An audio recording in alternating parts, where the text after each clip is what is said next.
Kyllä tänne mahtuu johonkin.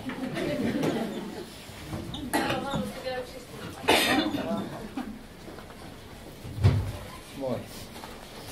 No niin, varmaan voidaan aloitella pikkuhiljaa tätä tilaisuutta. Ja kyseessä on siis kriittinen kulttuurikeskustelu, jonka tämmöisenä alaotsikkona on uusliberalismista keynesiläisyyteen. Ja ollaan kyseenalaistamassa vallitsevaa neoklassiseen talousteoriaan pohjaavaa kulttuurinäkökulmaa tai taidekäsitystä, mutta jotta se voitaisiin kyseenalaistaa, meidän täytyy ensin vähän luonnehtia, että minkälainen se on. Ja tässä keskustelussa tullaan käsittelemään taidetta, kulttuuria ja myös jossain määrin ihmiskuvia. Eli voidaanko me jollain tavalla mieltää tällaiselle markkinaliberalistiselle tai uusliberalistiselle tai neoklassiselle yhteiskunta- ja talouskäsitykselle tyypillinen ihmiskuva ja voidaanko hakea sille vaihtoehtoja esimerkiksi keynesiläisen ajattelun kautta. Tarkoitus ei ole rajoittua tietenkään näihin kahteen, vaan käydä keskustelua ylipäätänsä tämän nykyisen hegemonian vaihtoehdoista. Me on täällä keskustelijoina, no ehkä me voidaan esittäytyä ensin, eli itse olen Antti Majava ja Mustarindaseuran aktiivijäsen ja taiteilija, taustainen henkilö ja Paavo Järvensivu ehkä voi esitellä itsensä. Joo, eli mä oon myös Mustarindassa ollut nyt muutaman vuoden mukana ja tausta on itse asiassa Aalto-yliopiston kauppakorkeakoulussa ja mä oon käyttänyt taas titteliä kuin talouskulttuurin tutkija itsestäni ja ollaan palloteltu näitä taiteen ja talouden kysymyksiä ja ekologian kysymyksiä Mustarindassa ja sitten mä oon aika vahvasti osallistunut näihin kasvukriittisiin pohdintoihin myös. Ja siinä on tämä mun tulokulma.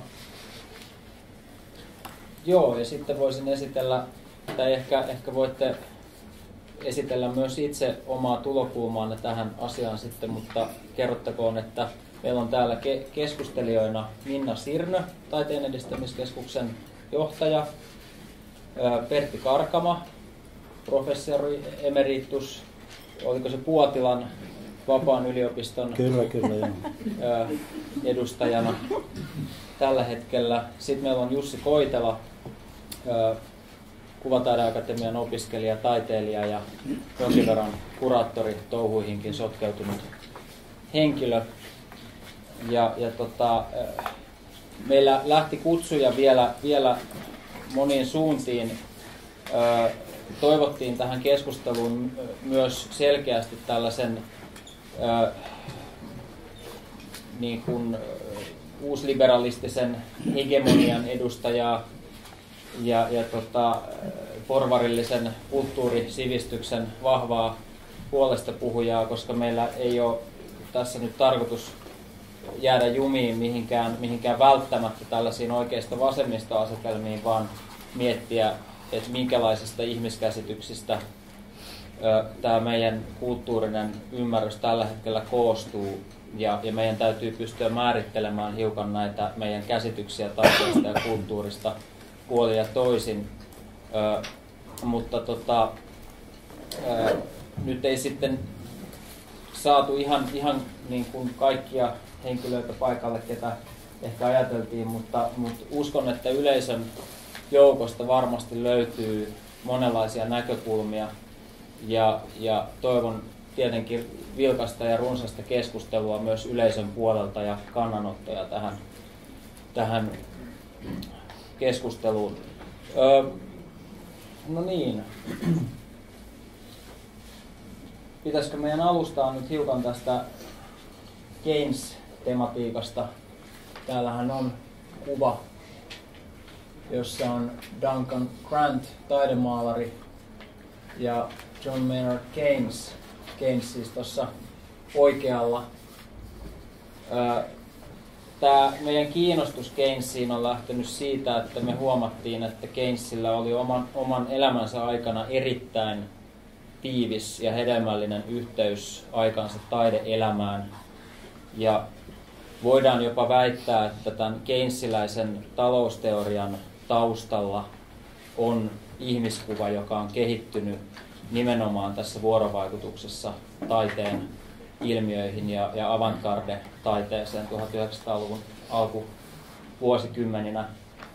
Ja meillä tuli semmoinen, me ollaan oltu jossain määrin turhautuneita tähän neoklassisen talousteorian ja sen yhteiskunnallisen muodon, uusliberalismin tapaan sulkea kulttuuri pois keskustelusta. Eli puhutaan vain taloudesta, ikään kuin ihmisyydessä ei olisi mistään muusta kyse. Ja nyt tässä keynesiläisyydessä meillä on talousteoria, joka nimenomaan pyrkii sijoittamaan talouden osaksi ihmisyyttä ja pyrkii toimimaan dialogissa kaikkien muiden ihmisyyden osa-alueiden kanssa. Ja siellä taustalla on aika syvälliset eroavaisuudet nimenomaan ihmiskuvassa ja vaikkapa tämmöisessä rationaalisuuden tai rationaalisen toimijan käsitteessä, johon jossain määrin voi ajatella, että neoklassinen talousteoria pohjaa, että me oltaisiin tämmöisiä vähän koneenomaisia ratkaisijoita, investoreita tai kuluttajia, ja että me pystyttäisiin kehittyneillä matemaattisilla kaavoilla kalkyloimaan sitä, että miten talous toimii, ja oikeastaan tämän neoklassisen teoriarakennelman mukaan meidän pitäisi pystyä myöskin aika tarkasti niin kuin pystyä kalkuloimaan sitä, että mitä on niin kuin ihmisyys. Ja se ei niin kuin oikeastaan toimi. Ja nyt Keynes lähti purkamaan tätä asiaa omana aikanaan nimenomaan siitä näkökulmasta, että hän ei löytänyt todellisuudesta kovinkaan paljon tukea sille käsitykselle, että ihminen olisi tämmöinen rationaalinen ratkaisija, eikä talouskaan hänen mukaansa toiminut tällä lailla, että siellä aina toimittaisi järkiperustein, vaan tunteet ja uskonnolliset käsitykset ja kaikki tällaiset vaikutti ihmisyyteen. Ja jos talousteorian on tarkoitus kuvata todellisuutta ja pystyä ohjaamaan todellisuutta tai yhteiskuntaa jotenkin mielekkäällä tavalla, niin on hyvin ongelmallista, jos sen talousteorian ihmiskäsitys on niinkin rajoittunut kuin mitä tässä neoklassisessa kehyksessä on. Ja Keynes taisteli oman aikanaan tai pyrki muuttamaan tätä paradigmaa uusklassisesta taloustieteestä uuden tyyppiseen taloustieteeseen, ja kumma kyllä me ollaan nyt täsmälleen siinä samassa tilanteessa, eli meillä on jälleen vallitsevana uusklassinen näkökulma, joka Keynesin toimesta ja tietysti muiden hänen aikalaistensa toimesta jo kertaalleen hylättiin silloin 1930- ja 40-luvuilla. Mutta onko sulla tähän lisättävää vai lähdetäänkö esittämään ensimmäisiä kysymyksiä panelisteille?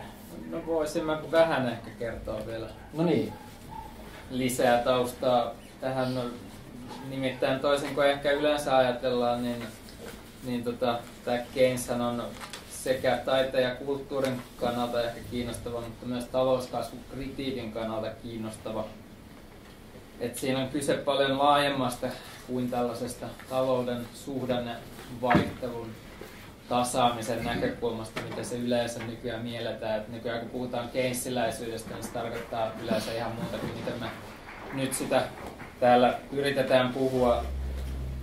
Niin siitä näkökulmasta on ehkä vähän hyvä avata, että miksi se voisi olla tällainen aika uskottavakin vaihtoehto valtavirran talousteorialle ja myöskin sitä seuraavalle politiikalle nykyään.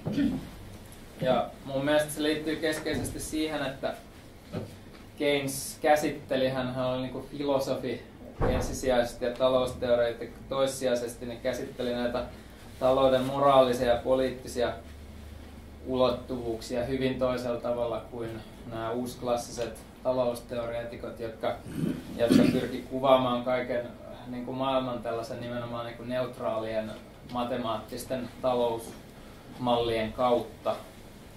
Ja niihin piilotettiin tavallaan se niin kuin mahdollinen poliittisuus, mitä niihin kysymyksiin liittyy. Eli se ajatus on periaatteessa, että me voidaan kysyä niiltä niin kuin matemaattisilta malleilta, että kuinka meidän kuuluisi elää. Ja silloin tavallaan päästään sellaiseen niin kuin aika vaihtoehdottomuuteen, niin kuin vaihtoehdottomaan näkökulmaan.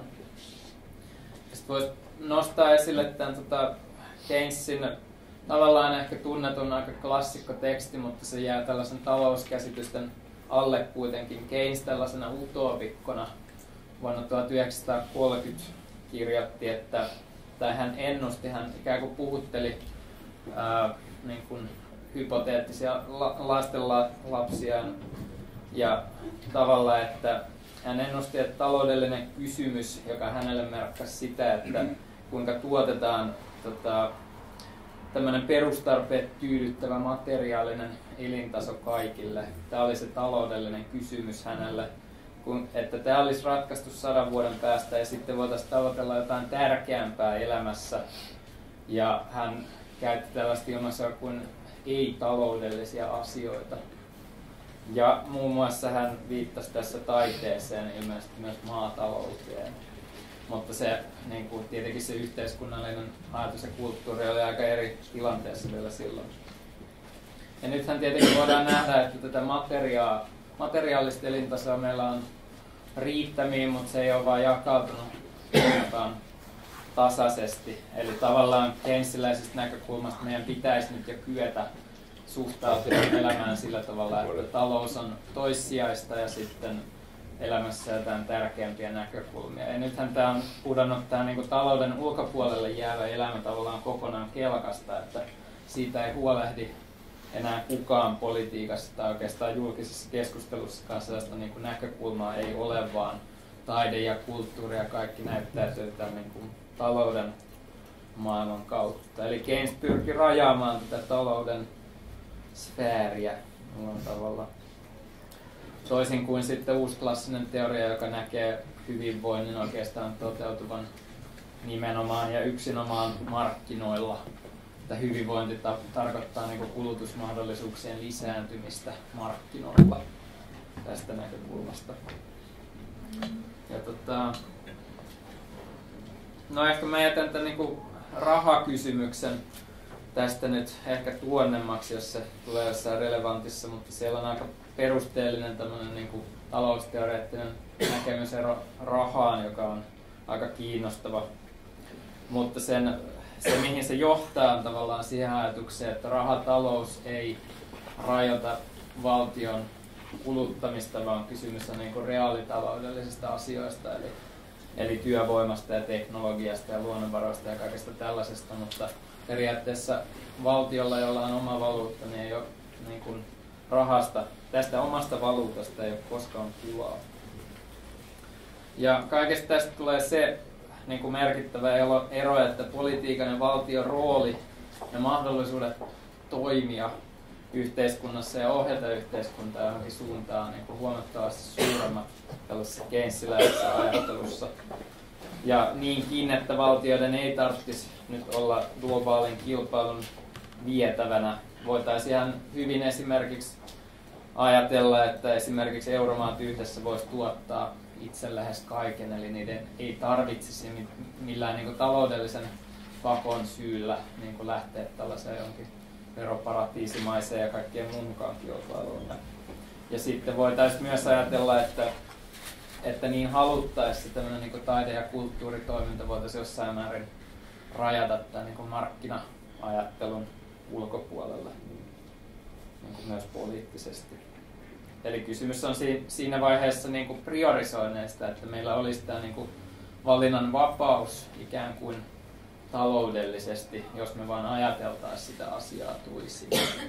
Ja jos se taustafilosofia olisi siellä toinen. Ja silloinhan meidän tietenkin pitäisi nähdä, tai no me ehkä nähdäänkin, mutta niin kuin poliittisten toimijoiden pitäisi myös niin kuin kyetä näkemään näitä niin kuin eri näkökulmista, ei vaan talouden näkökulmasta, vaan niin kuin muista perspektiiveistä. Ja koska mä tuun niin kuin talouden kautta tavallaan näihin kysymyksiin, niin mulle taide on nimenomaan näyttäytynyt jonain sellaisena niin kuin jossain potentiaalia toimia tällä niin kuin ei-taloudellisesti. Et siinä on vähintäänkin rippeitä jostain niin kuin muusta vielä olemassa. Siksi se on aika kiinnostavaa. Mä ehkä annan voiko pikkusen pienemmälle pistää sitä ikkunaa, kun täällä ihmiset alkaa jäädä? Joo, no jos siellä jo jäätyy, niin ei täällä niin väliä. Sitten kun tukehdutaan, niin siis pistetään uudelleen. No niin, pitäisikö meidän lähteä nyt sitten keskusteluun? Eli meillä on tarkoitus aloittaa semmoisella kysymyksellä, että pystyisittekö luonnehtimaan sitä, minkälainen ihmiskuva vallitsee tässä niin kuin nykyisessä, sanottakoon nyt vaikka neoliberalistisessa. Puheenjohtaja. Juu. Saanko käyttää 2 puheenvuoroa ihan lyhyen ensiksi, no Sakari Kiuru nimeltäni. Nimittäin kun puhuttiin Keynesistä, niin mä olen juuri luennolta, missä puhuttiin Keynesistä, siellä oli tästä talouskriisistä kysymys. Mä luin tuolla Aleksanterin yliopistossa luin kansantaloutta. Ja tämä, mitä mä nyt kuulin nimenomaan Anne-Riitta Ketokosselta, että hänestä on tullut esille täällä tämä kulttuuripuoli, niin tuossa luennossa ja keskustelussa ei sanaakaan puhuttu tästä. Siis toisin sanoen tämä ei ole tunnettu tämä luonnehdinta hänestä lainkaan. Ja luulisin, että on nyt aika hyvin informoitu kuitenkin kansantaloudestakin, vaikka ei sillä ole toiminut. Tämä on siis hyvin mielenkiintoinen, mutta mä sanoisin, että kyllä tässä on teillä työtä, että tämä hänen onko se CV vai mikä se on, curriculum vitae muuttuisi toiseksi. Mutta mä en puhu tästä sen enempää muuta kuin tervehdin tätä tyydytyksellä, että tämmöinen uusi puoli on tullut, koska häneen nojataan nyt aika voimakkaasti tämän globaalisen kriisin ja eurokriisin ja Suomenkin talouskriisin ratkaisemissa. Hän on hyvin tärkeä, mutta tätä puolta hänestä ei kyllä tunneta. Sitä mä olen täysin vakuuttunut. Mutta mä pyydän toisen puheenvuoron, joka on vähän markkinointia koskeva, mutta se ei ole kuitenkaan mikään keynesiläinen puheenvuoro, vaan se on koko tämän uusliberalistisen systeemin vaikutus muun muassa kansansivistykseen ja viestintään, mutta pyydän myöhemmin sitä puheenvuoroa. Varmasti se tulee. Kiitoksia.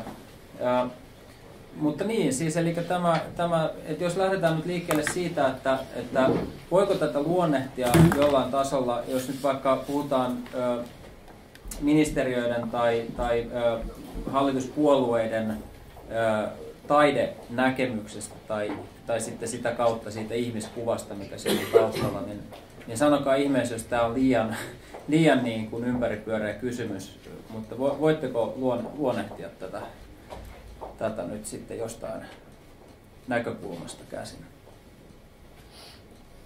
Syvä hiljaisuus. Täällä ei yhtään poliitikkoa. No, heti tunnistin itseni. Kyllä mä näen, että tässä ajassa se tietyllä tavalla ihmisyys on asia, joka pitää ansaita. Se on se vallitseva käsitys. Ja sillä, että ansaitsee paikkansa tässä maailmassa, ansaitsee sitten myös tiettyjä oikeuksia, johon muun muassa perusoikeutena oikeus kulttuuri- ja taiteeseen kuuluu. Ja tämä on tietysti aika kova juttu, koska siis perinteisesti kuitenkin ehkä vähän pehmeämpi ajattelu on ollut se, että ihmisyys on sinänsä jo niin kova juttu, että se ansaitsee ne oikeudet. Ja toinen semmoinen, mikä tietysti tällä ajalla on nyt tyypillistä, on se, että tuo maapallo alkaa olla jo vallattu. Jokainen senttimetri kohta, niin missä on kirjoitettu, että kenen se on. Ja tällä hetkellä käydään isoa taistelua siitä, että kellä on oikeus niin tähän pääomaan, eli tähän ajatteluun ja luovuuteen. Mä halusin sanoa tuohon, että kun nykypäivänä tuntuu olemaan jotenkin niin itsestäänselvyys, että ihmisyys täytyy ansaita, Niin ihan samalla logiikalla ihmisyyden voi myös menettää. Et jos mä sanoo täällä teille, että ihmisyyden voi menettää, että kuolemanrangaistus Suomeen myös, niin kaikki katsoo mua sillä, että mitä helvettiä. Mutta jos mä sanon, että ihmisyys täytyy ansaita, niin se on niinku jo niin upotettu meihin, että se ei enää edes särähdä korvaan. Totta. Joo. Niin, jos tästä ihmisyydestä aletaan puhua, niin minun täytyy asettaa ensimmäisessä kysymyksestä, miksi minä istun tässä. Mä istun sen takia juuri, että mä olen tästä kysymyksestä ollut erittäin kiinnostunut pitkän aikaa, loppujen lopuksi koko yliopistourani ajan. Mä olen muun muassa julkaissut sellaisen kirjan, joka käsittelee Herderin filosofiaa. Se on semmoinen 600-sivuinen teos ja sen alaotsikko on Kadonnutta ihmisyyttä etsimässä. Se on 1700-luvulla, jolloin etsittiin kadonnutta ihmistä. No, tätä ihmisraukkaa on etsitty niin kauan kuin länsimainen historia on ollut olemassa. Mutta ja tällä hetkellä se on erittäin keskeinen. Nyt vielä sen verran tästä omasta tutkimuskiinnostuksesta, niin se, että vuonna 2007, kun mä olin näitä kirjoja tästä asiasta julkaissut, niin mä rupesin miettimään, että miten se liittyy tähän aikaan. Ja mä asetin sellaisen kysymyksen, että millä tavalla tämän hetken poliittisessa, taloudellisessa keskustelussa tuodaan esille kulttuuri ja ihmisyys. No se on tietysti ihan hullu ajatus, että mulla oli jonkinlainen käsitys, että mä pystyn niinku ratkaisemaan tai sanomaan, mitä se on. Ei. Mä annoin tälle omalle pikkuprojektille nimen Dilemma. Ja se on dilemma. Nyt nimittäin siis mä menettelin sillä tavalla, että mä rupesin lukemaan systemaattisesti läpi järkiään kaikki Helsingin Sanomien kirjoitukset, haastattelut, yleisosaston kirjoitukset ja niin edespäin, jossa käsiteltiin taloutta. Ja ajattelin, että mä näen sieltä, että mitä nämä taloustoimijat ymmärtävät ihmisyydellä. Ei, siellä ei ole minkäänlaista määrittelyä ihmisyydestä.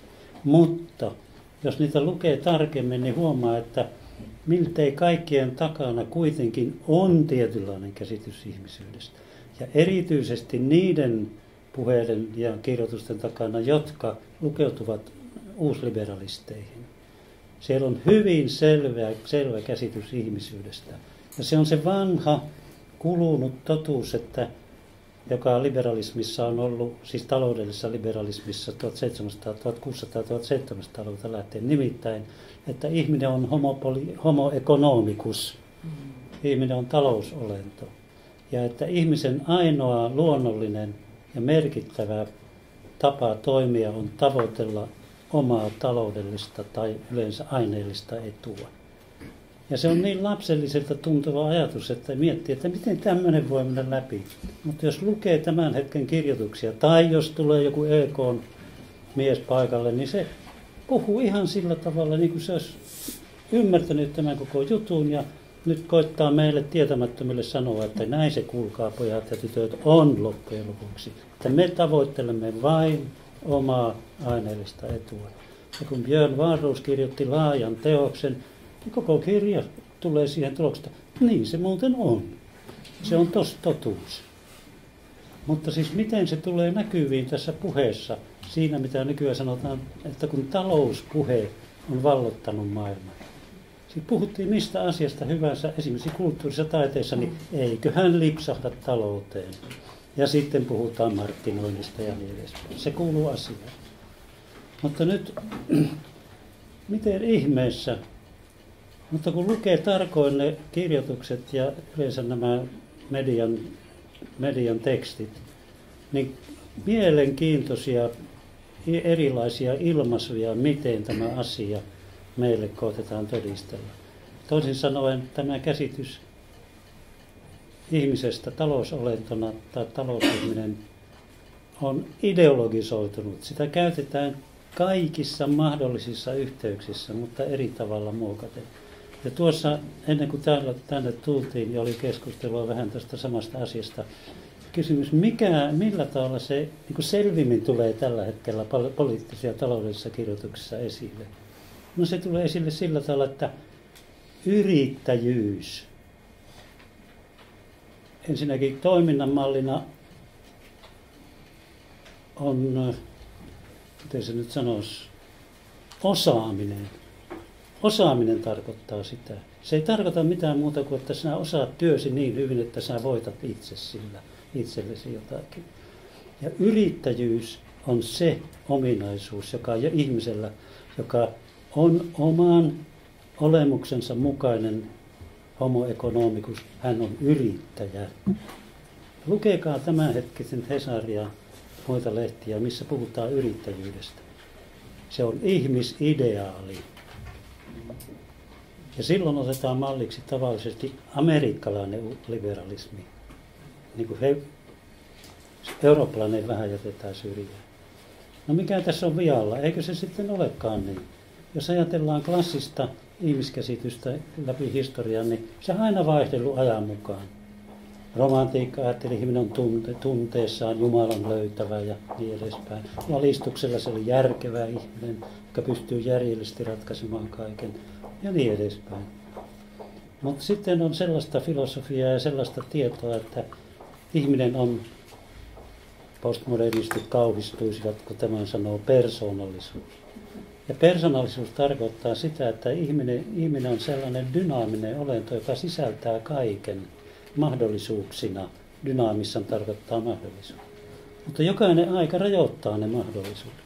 Ja tällä hetkellä uusliberalistinen ideologia on se, joka tällä meidän kaikkien kalloon, että jos te rupeatte tämmöistä dynamiikkaa hallitsemaan, että luulette olevanne jotain persoonallisuuksia, joilla on ulottuvuuksia, vaan te pystytte tekemään mitä vaan, niin höpö.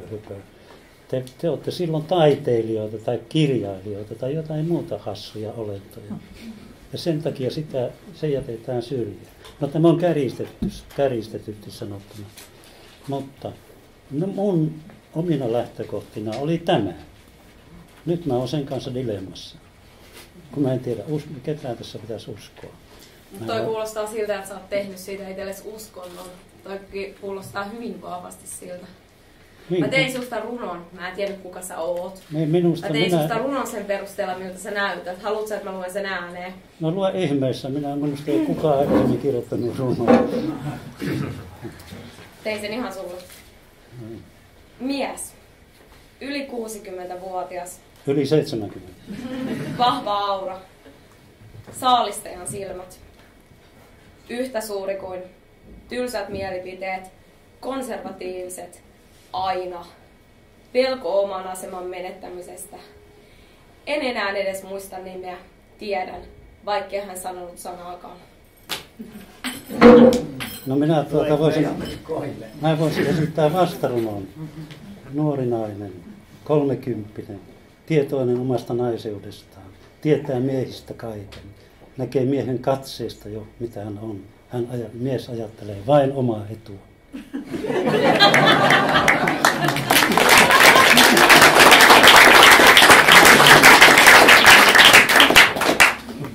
Kun julkaiset seuraavan kokoelman, niin pistä tämä sinne lainausmerkkaan. Joo. Joo. Ei löydy runoa nyt kyllä tähän. Mutta joo, siis itse katson tätä varmaan aika semmoiselta ihmiskuvaa. Sillä tuolla ruohonjuuritasolta ja semmoiselta tasolta, jossa yrittää taiteilijalta ansaita jotain niin kuin elantoa ja järjestönä ja kuraattorina ja eri rooleissa sillä kentällä ansaita elantoa. Ja sitten yrittää niin kuin erilaisten pienempien, isompien instituutioiden ja museoiden ja lista loputon kanssa tähän yhteistyötä ja niin kuin rahoittaa erilaisia asioita niiden puitteissa ja tehdä ne töitä ja mitä tahansa. Ja sitten niin kuin, minua on kiinnostavaa se, että kiinnostavaksi niin kuin muutaman vuoden aikana on tajunnut, että mikään niin kuin tavallaan kielteinen vastaus mihinkään yhteistyöehdotukseen, niin, niin kuin mistään ei puhuta niin kuin sanota suoraan, että ei tehdä tätä, koska tämä sisältö on tällainen, vaan kyse on aina joka kerta se vastaus, jos ylipäätään tulee se kielteinen vastaus muuta kuin hiljentelemällä, niin se vastaus on siihen, että siihen ei ole varaa. Ja siinä vaiheessa on jotenkin huomannut, että Paavo mainitsi, että on ei-talouden rippeitä kulttuurin ja taiteen siinä niin kuin alla jotenkin jäänyt siihen jotenkin. Ja sitten välillä tulee sellainen olo, että siellä ei ole niitä rippeitä, koska on todella vaikeaa päästä sellaiseen niin kuin vuorovaikutussuhteeseen, jossa oikeasti puhuttaisiin niistä arvoista, niistä kysymyksistä niiden instituutioiden kanssa. Ja siinä vaiheessa jotenkin, mä en tiedä miten tästä saa ihmiskuva kysymyksen, en ole oikeastaan sitä miettinyt sen pitemmälle. Mutta ehkä sellainen niin kuin sen siinä on sellainen tavalla ihmiskuva taustalla, että kellekään ei loppujen lopuksi ole väliä oikeastaan muuta kuin sillä niin kuin aineellisella vauraudella, mitä siitä asiasta saa tai ei saa. Ja onko se mahdollisuus niiden puitteissa toteuttaa. Ja tämmöinen niin kuin tavallaan.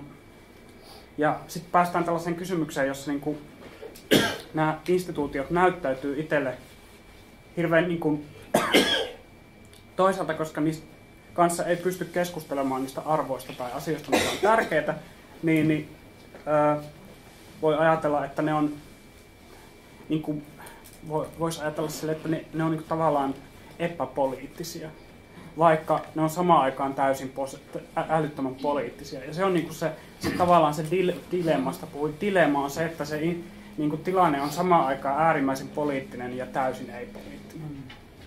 Ja se aiheuttaa semmoisen tavallaan, voisi sanoa, niin kuin,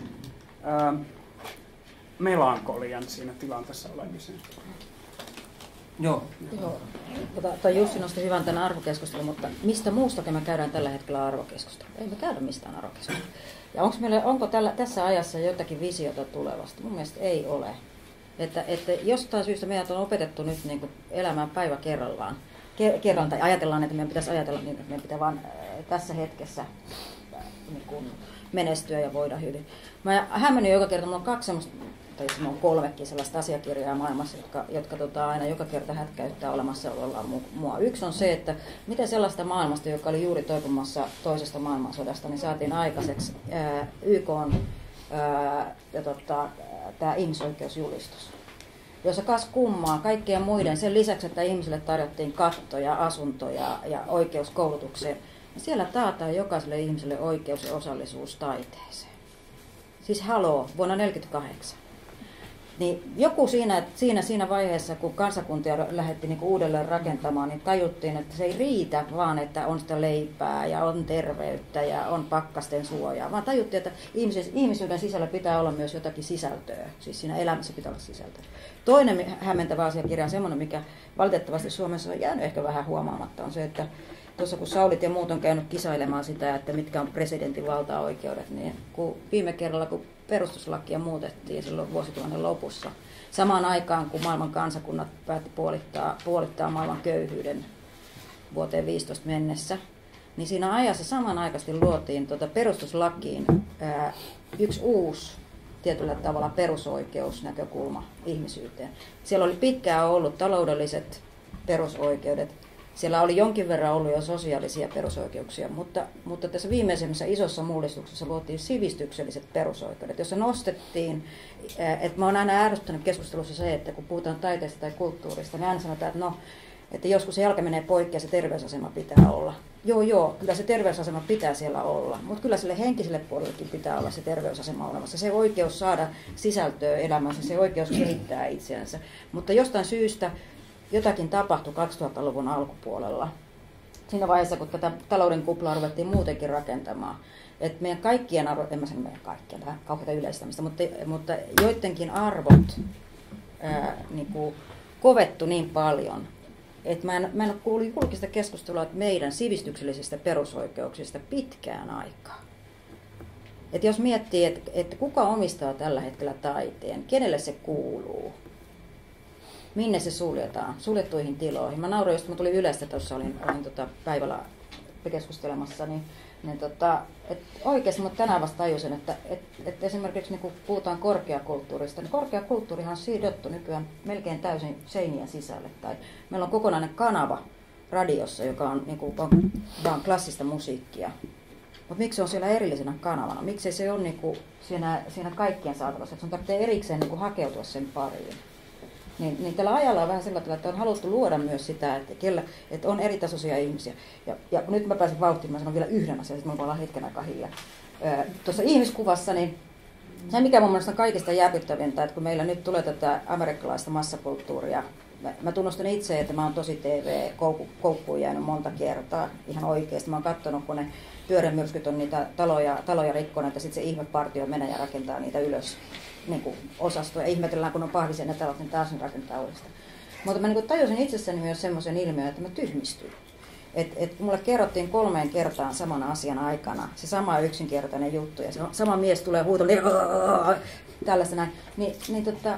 Ihan niin kuin tässä ajassa olisi jotakin, että meidän haluttaisiin tyhmistyvän. Että on olemassa se eliittijoukko, fiksu ja filmaattinen eliittijoukko, jolla on mahdollisuus kiertää ja vaeltaa maailman metropoleissa taiteen ja sivistyksen parissa. Mutta sitten kuumetta kansalle osasto on sitten niinku tätä tyhmistävää.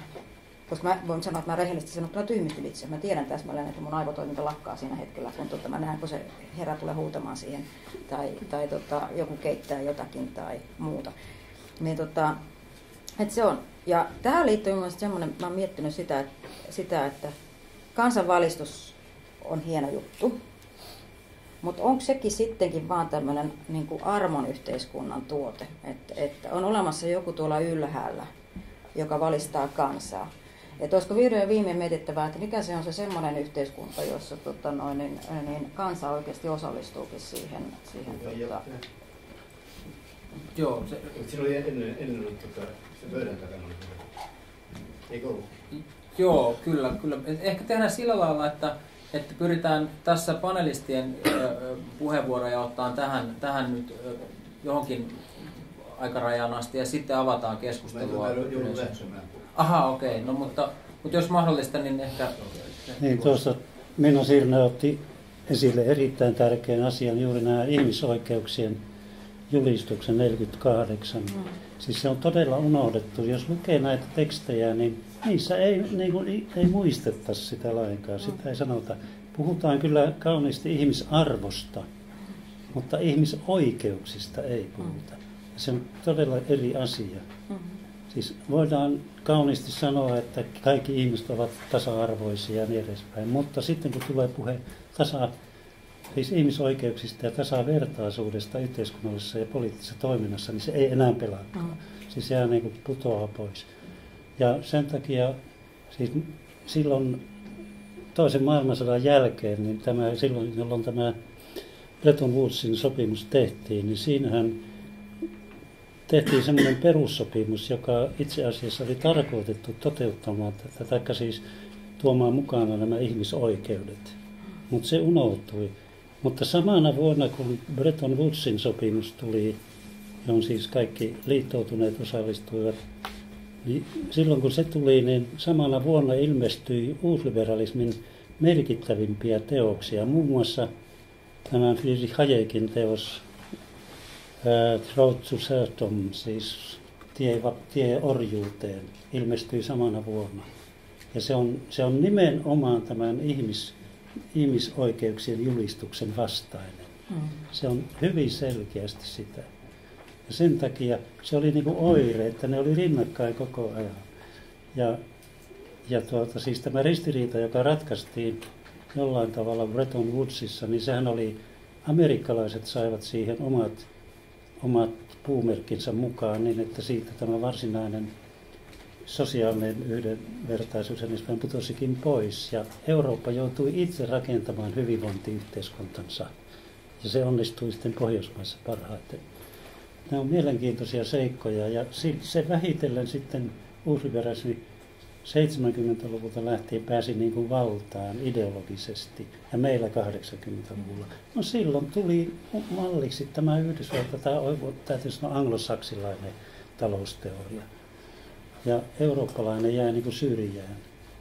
Se on niin merkillistä, että EU, joka alussa julisti kovasti sitä eurooppalaisuutta, on nyt talousteorioissaan menossa selvästi tähän anglosaksilaiseen uusliberalistiseen suuntaan. Näin myöhään.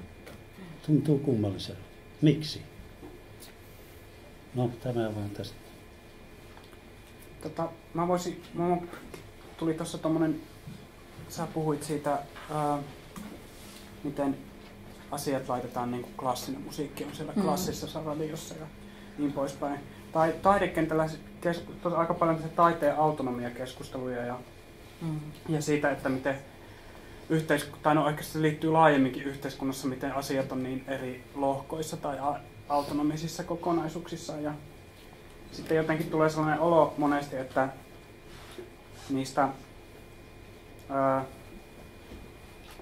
tavallaan eri taiteen muodoista ja niistä ne halutaan jotenkin luoda joillekin tietyille ihmisille että ne toisin sanoen niistä tulee semmoisia niin kuin hyvin autonomisia pieniä keskuksia, missä olla ja toimia.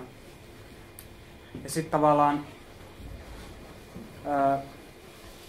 sitten on syntynyt tavallaan yhteisötaide on tuonut tällaisia niin kuin ajatuksia, että ehkä se taide ei olekaan niin autonominen ja se jotenkin niin kuin enemmän yhteiskunnassa kanssa tekemisissä. Mutta sitten monesti mulle tulee sellainen, tämä on varmaan ihan kaikille taiteilijoille ihan tuttu näkemys, mutta jotenkin tulee sellainen olo, että monesti nyt esimerkiksi taiteen keskustoimikunta, voi sanoa näin, en tiedä edistämiskeskuksen toiminnasta, mutta se oli myös tavallaan tuomassa, musta tuntuu, että sillä toiminnallaan, miten se teki yhteisötaiteesta, se tavallaan jotenkin yritti tehdä yhteisötaiteesta oman valtion välineensä, ja jolloin siitä musta tulee niin kuin kiinnostavalla tavalla, jollain tavalla myös autonominen, sen valtiolle autonominen muoto toimia ja niin kuin puhua ja niin kuin olla kriittinen. Tämmöinen ajatus tuli tuosta. No joo, jos sulla on jossain katsomasta iskusanaa, josta mä lähdin liikkeelle, oli ideologia. Ja siinä nimenomaan tämä uusliberalismi. Sitten oli sivistys, kaksi toisesta. Ja mä olen tehnyt semmoista pamflettia, jonka nimi on mielikuvademokratia.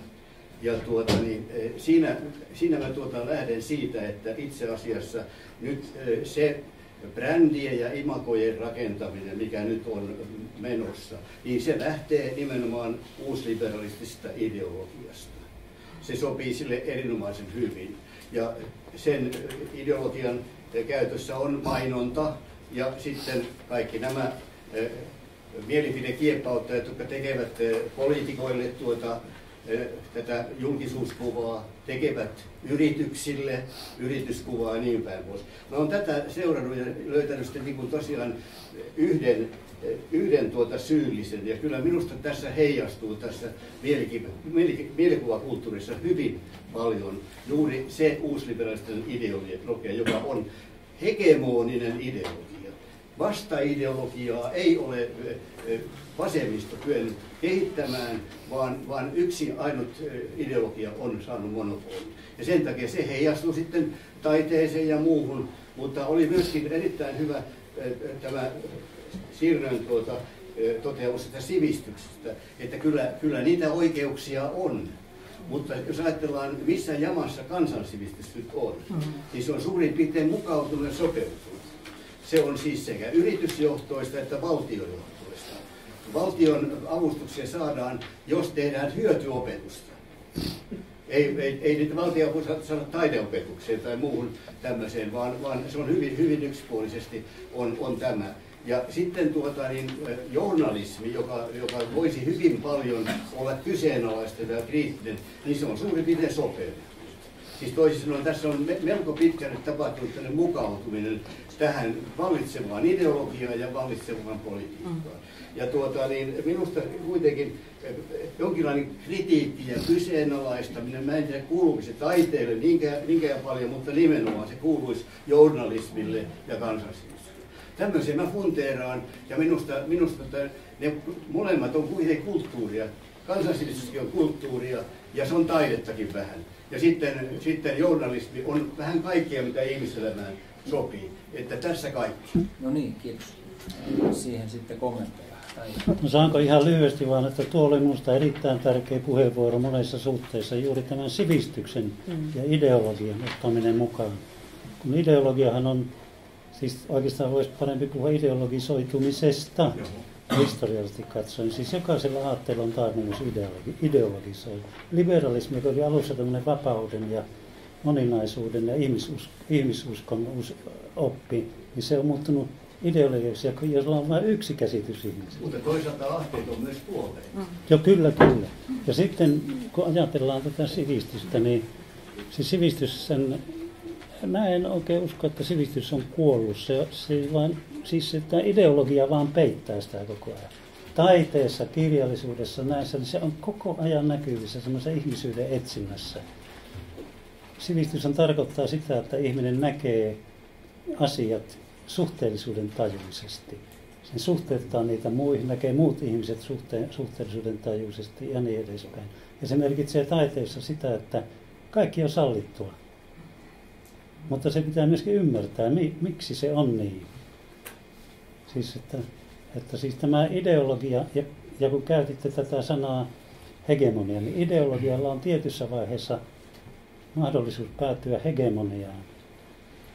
Näin kävi Neuvostoliitossa, Hitler Saksassa ja niin edespäin. Ja sitten lopulta, jos lukee nykyäänkin näiden innokkaimpien uusliberalistien tekstejä, niin siellä on näkyvissä selvästi totalitaristinen juonne.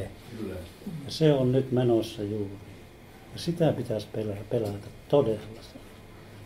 Niin. Mulle lähettää yhden huomioon.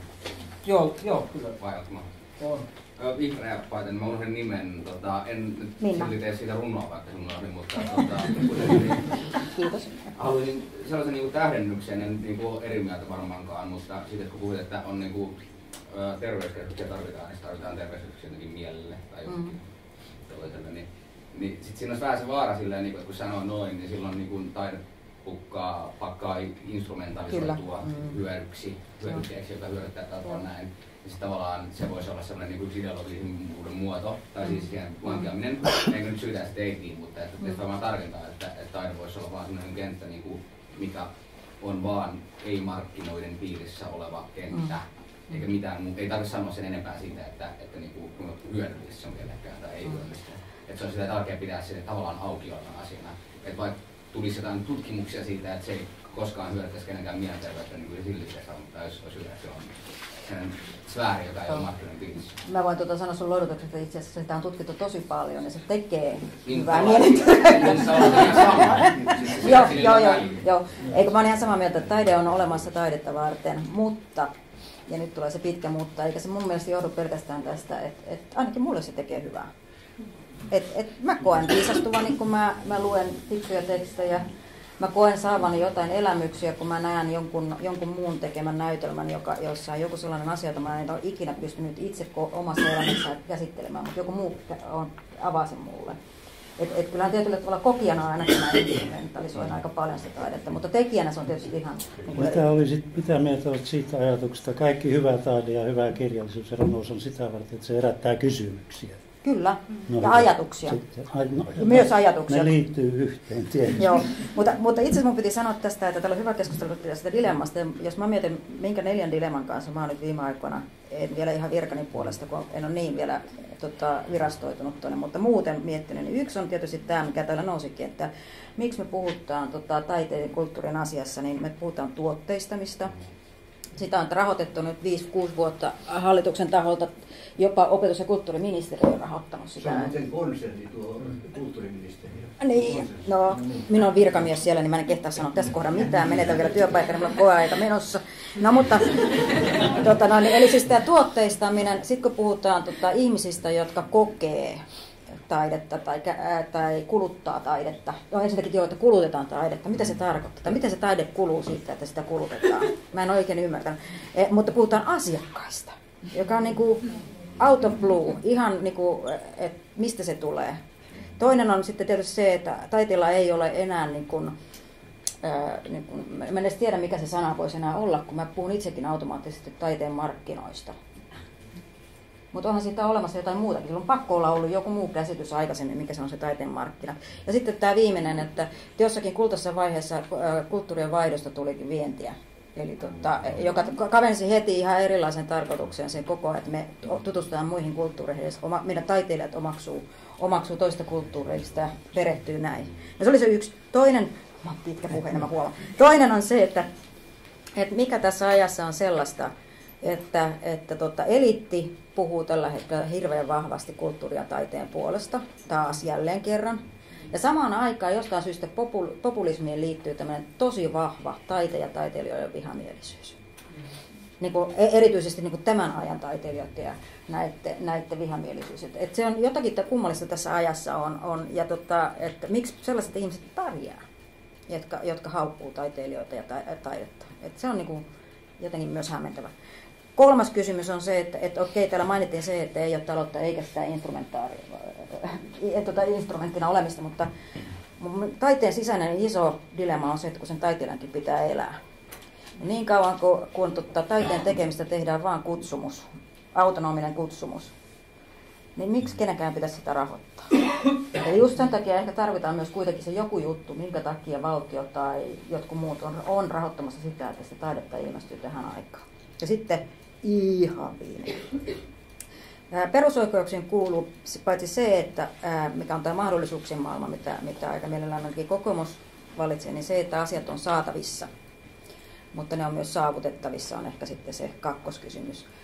Ja mitä kertoo Suomesta tällä hetkellä, että mitä taiteilijakulttuurilla on tapahtumassa, jos 50% ammattitaiteilijoista meidän firman tekemän uuden tutkimuksen mukaan elää pääkaupunkiseudulla. Siihen 8% lisää, eli 58% niin Uusimaa on katettu. Otetaan 2%, jotka on ulkomailla meidän ammattitaiteellista, ja koko loppusuomi siitä kehäkolmosta pikkasen ylöspäin, niin on 40% ammattitaiteilijoista. Voidaanko enää puhua siitä, että meidän niin kuin Suomen sisällä taiteeseen ja kulttuuriin liittyvät perusoikeudet toteutuu yhdenvertaisesti?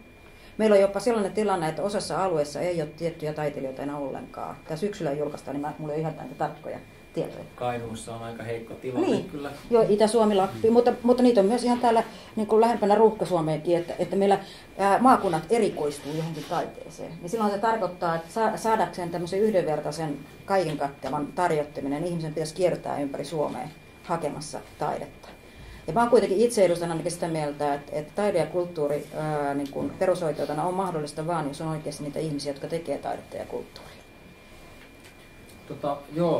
Mun olisi tarkoitus vähän palauttaa tätä tuonne talousteorian suuntaan. Onko mahdollista, että kysymykset tulisi vähän myöhemmin, ette ole heti poistumassa vai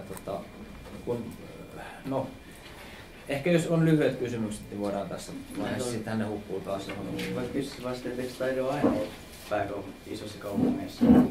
1800-luvulla kaikki suuret taiteilijat oli kaupungissa tai pääkaupungissa. Ja tietysti isot massat on aina ollut myös muutenkin ihmisiä niin kaupungeissa. Että totta.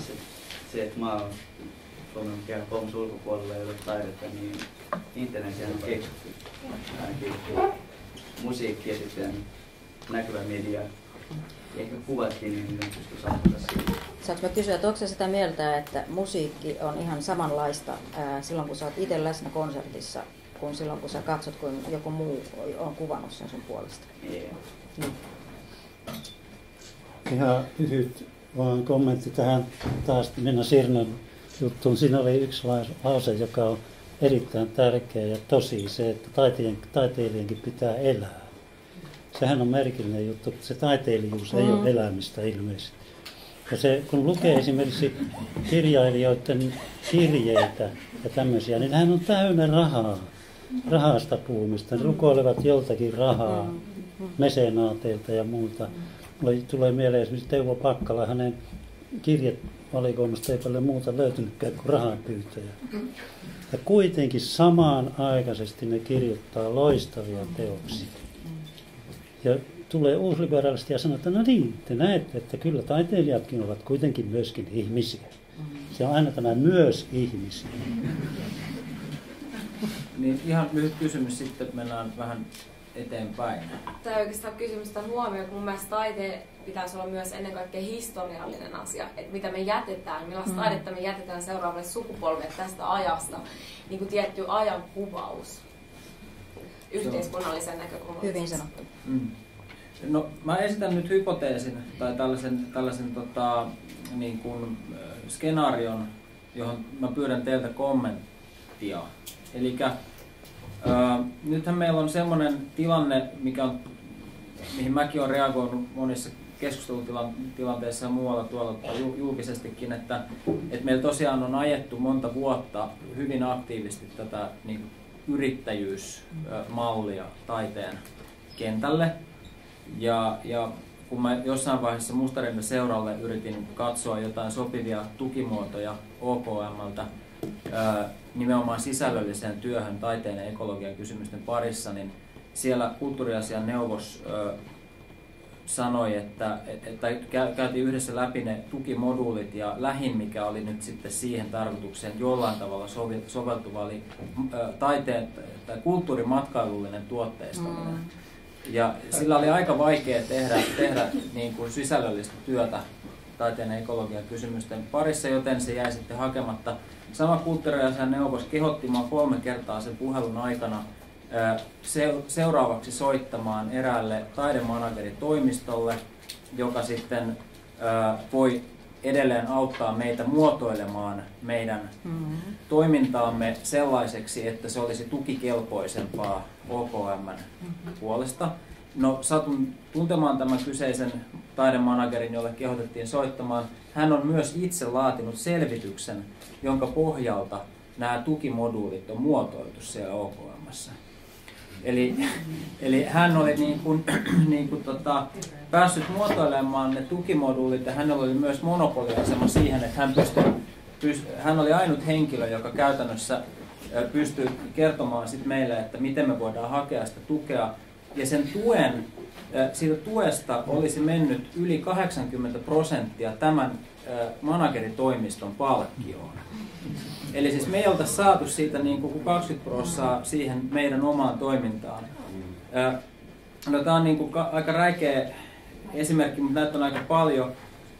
Mutta minua niin kuin kiinnostaa tässä se, että nyt kun meillä on talousteoria, joka on hyvin rajoittunut, sen ihmiskuva on hyvin rajoittunut, ja se jatkuvasti johtaa siihen, että tulee taloudellisia epävakaustiloja, talouden romahduksia ja niin edespäin, ja äärimmäistä epätasa-arvoa ja epäoikeudenmukaisuutta globaalisti. Mutta voidaan sanoa, että se talousteoria ei kykene kuvaamaan todellisuutta tai toimimaan todellisuuden ehdoilla, niin minulla on syntynyt sellainen vaikutelma, että talousteoria ei ole missään tapauksessa halukas korjaamaan omaa paradigmaansa, vaan itse asiassa on käynnistänyt tämän poliittisen siiven eli uusliberalismin kautta järjettömän maailmanlaajuisen kampanjan, jossa pyritään muokkaamaan ihmisyyttä tähän talousteorian malliin soveltuvaksi. Eli kun mä näen tämmöisen kampanjan, jossa taiteilijasta yritetään tehdä yrittäjä, mä näen siellä itse asiassa taustalla tämän teoriarakennelman, jossa yritetään saada ihmisyys muistuttamaan sitä taloustieteen malli-ihmisyyttä. Ja sehän on aika ikävää, sellaistahan ei tieteessä koskaan pitäisi tapahtua, mutta tällainen meidän valtavirran taloustiede on, että sehän ei ehkä ihan tieteen tunnusmerkistöä täytä. Mutta miten te kommentoitte tämmöistä ajatusta? No, saa muutkin kommentoida. Mä voisin sanoa, että mä oon varmaan aika samaa mieltä, mutta siis mä voisin ehkä aiemmin vähän korosti jotenkin silleen, niin kuin ihmistä jotenkin ajattelee sitä, että se taide olisi jotenkin, siinä olisi joku jäljellä joku siemen siitä jostain muusta. Ja sen, mitä siinä on niin kuin just sitä ruohonjuuritasolta, kun katsoo, niin siinä ei ole kyllä yhtään sitä. Niin kuin, tai jotenkin, se on niin kuin semmoisissa hetkellisissä muutaman minuutin keskusteluissa jonkun kaverin kanssa, siitä tulee se sellainen niin kuin joku muu kuin se, että miten tällä eletään, miten tämä niin kuin homma saisi pyörimään. Ja siinä on niin kuin, tavallaan se tapahtuu se, että se ihmiskäsitys muokkaantuu semmoiseksi, koska sä et pysty puhumaan mistään muusta. Ja silloin susta niin kuin, tavallaan tulee sellaisen niin kuin, mä valmistuin muutama vuosi sitten ja sitten mä olin jo niin kyllästynyt jo silloin niitä tavallaan ansaintalogiikkaa ja kaikkea sitä, miten teet elantosi tällä ammatilla puhetta, niin mä päätin, että mä en pysty puhumaan kollegoiden kanssa rahasta, niin kuin mitään. Mutta se oli ei sitä pystynyt. Puhutteeko rahasta vai rahan puutteesta? No siis kummastakin, tai jotenkin rahasta tai niin kuin elannosta, taloudesta, omasta henkilökohtaisesta pienestä taloudesta. Ja siis sitten mä oon sen jälkeen tajunnut, että jotenkin mua on alkanut kiinnostamaan se, itse asiassa enemmän se, että miten mulla on semmoinen projekti, jossa niin kuin mä jotenkin yritän tutkia sitä tai miettiä sitä, että miten taiteilijat ylipäätään reagoi talouteen tai talouden muut, niin kuin talouspuheeseen. Mutta koska jotenkin siitä koko siitä on niin kuin pakko tulla sellainen olo, että tästä on pakko ottaa jotenkin kiinni muuten, tai tavallaan niin kuin, ja siitä on pakko kuitenkin puhua. Ja sitten se on niin kuin tavallaan vaikea tilanne, että tästä on pakko ottaa kiinni, mutta se ei auta, että siitä ei puhu. Se ei ole tavallaan, ei ole olemassa semmoista positiota, että en pysty puhumaan. Ei ole olemassa sitä niin kuin ei-taloutta mulle itselleni siinä arkisessa toiminnassa. Niin taiteen tai yleensä muiden toimintojen. No sanotaan taideteoksen ainoa oikea ja mitattavissa oleva arvo on sen hinta, sen rahallinen hinta. Se on ehdoton sääntö. Millään muulla tavalla taideteoksen arvoa ei voida mitata. Näin sanoo Björn Wahlroos viimeisessä isossa teoksessaan. Ja suoraan. Puoli Jumala. Niin, ei minkäänlaisia varauksia. Sehän oli siis Tieto Finlandia ehdotus. Tuohan tarkoittaa, että taiteen arvo on mittaamaton. Niin, kyllä. Niin, koska rahaa positiivisessa merkityksessä. Kyllä mun mielestä taidetta pystyisi niin kuin jonkin verran mittaamaan sillä, että millainen vuorovaikutus sillä on yhteiskunnasta. Että millaista yhteiskunnallista keskustelua se taide esimerkiksi luo, on mun mielestä hyvin tärkeä, jopa rahaa tärkeämpi kriteeri. No minä tässä nyt vähän korjaan tätä, että tämä ei ollut minun mielipide, vaan Björn Wahlroos. Minun mielestä Björn Wahlroos puhui, jos mä ilmaisen asian ihan tieteellisesti, pelkkää paskaa. Se oli kuitenkin Helsingin yliopiston tiedotuspäällikönkin mielestä erittäin varteenotettava vaihtoehto Tieto Finlandia-palkinnon saajaksi, että ei ehkä nyt kaikki ole samaa mieltä tästä. Joo, mä en ole ihan varma tässä sun salaliittoteoriasta, että on olemassa tämmöinen globaali salaliitto, joka on päättänyt, että taiteen keinoin muokataan ihmisiä. Ei vaan se on se mentaliteetti siellä taustalla, että kun halutaan juurruttaa yrittäjyysajattelu taiteeseen, niin mitä sinne itse asiassa juurrutetaan, ja viittaan tässä Pertti Karkamon ajatukseen, että se yrittäjyys on ihmiskuva, ja sinne juurrutetaan siis uutta ihmiskuvaa. Mutta on aika hauska, kun siis luovuushan on in. Siitä tehdään erilaisia asiakirjoja tällä hetkellä tosi paljon. Ja, että vaikka niin tämä luova talous ehkä nyt on vähän auki, että sitä ei tällä hetkellä näytä kukaan puhuvan, mutta se jossakin tuolla edelleenkin menee. Niin, tämä nyt on vähän ennakkotietoa, mutta että todennäköisesti tuossa ensi vuoden aikana käynnistyy sellainen hanke, jossa maailman kriisit tuotteistetaan, mutta taiteen keinoin. Ja se on aika hauska, että jos se toteutuu, niin siinä on siis tämmöiset niin kuin ehkä vastapelurit mukana, että siinä on OKM, opetus- ja kulttuuriministeriö, sitten siinä on ulkoministeriö, ja sitten siinä on TEMMI, eli siellä on nämä. Ja OKM ja Taiteen edistämiskeskuksen tehtävänä on yrittää muistuttaa sitä, että sitä taidetta ei tuotteistettaisi, että se ei ole pelkästään tätä yrittäjyyttä, jota sitten viedään ja josta kaupallistetaan, mutta se idea siitä, että meidän tulevaisuuden vientituote olisikin taide ja kulttuuri siinä merkityksessä, että se mahdollistaa kriisien ennaltaehkäisyä, kriisistä toipumista ja on kehittyvien maiden niin kuin tämmöisenä tukena tai kehittyvien maiden kansalaisten tukena. Mutta nyt kysymys kuulee sitä, että kun on 3 tämmöistä täysin eri suuntaa, jolla on pikkainen ehkä erilainen ihmiskäsitys, että on mielenkiintoista nähdä, että kuka se viimeisen sanan sana on sitten, että onko niin, että se on jälleen meidän uusi joku vientiprojekti Afrikkaan tai Aasiaan, vai onko se enemmänkin tämmöinen, että se on sitä kuuluisaa vanhaa kulttuurien välistä vuoropuhelua.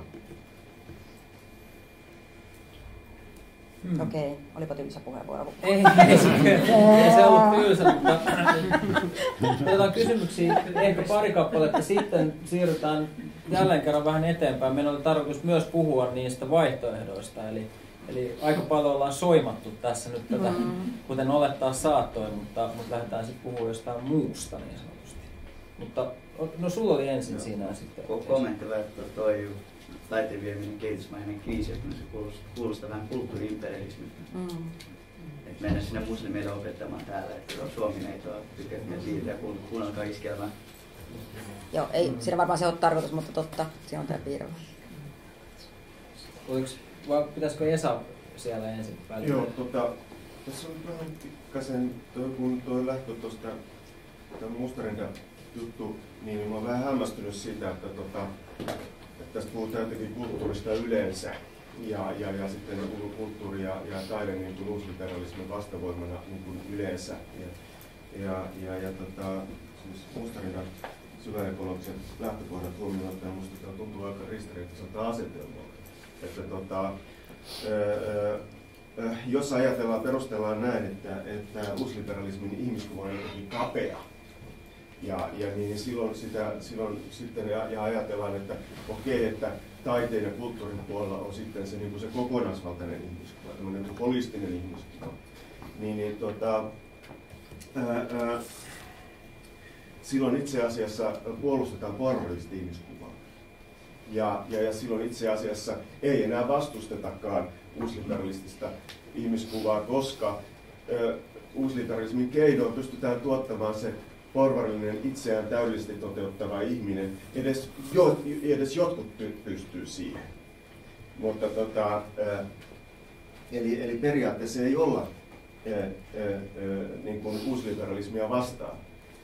Että jos me halutaan uusliberalistista ihmiskuvaa, sen rajoittuneisuutta niin kuin kritisoida, niin meidän pitäisi asettaa sitä vastaan toisella tavalla rajoittuneita ihmiskuvia. Eikä puolustaa holistista ihmiskuvaa, sitä, joka puhuu myös ihmisoikeuksien julistuksessa. Eli yhtäkkiä me ollaan niin kuin jonkun humanismin nimissä marssimassa uusliberalismia vastaan, mutta se ei tuonnistu vaan. Eli jos me halutaan haastaa uusliberalismin rajoittuneisuus, meidän täytyy asettaa sitä vastaan toisella tavalla rajoittuneita ihmiskuvia, eikä puolustaa holistista, koska se holismin logiikka on tuhologiikka. No tästä olen raskaasti eri mieltä, mutta niin, tuossa kun tuli äsken sanottua, että ainakin Minna Sirnolle tuossa, että taiteen ja kirjallisuuden, siis lainausmerkeissä sanataiteen merkitys on asettaa kysymyksiä ja panna ihmiset ajattelemaan.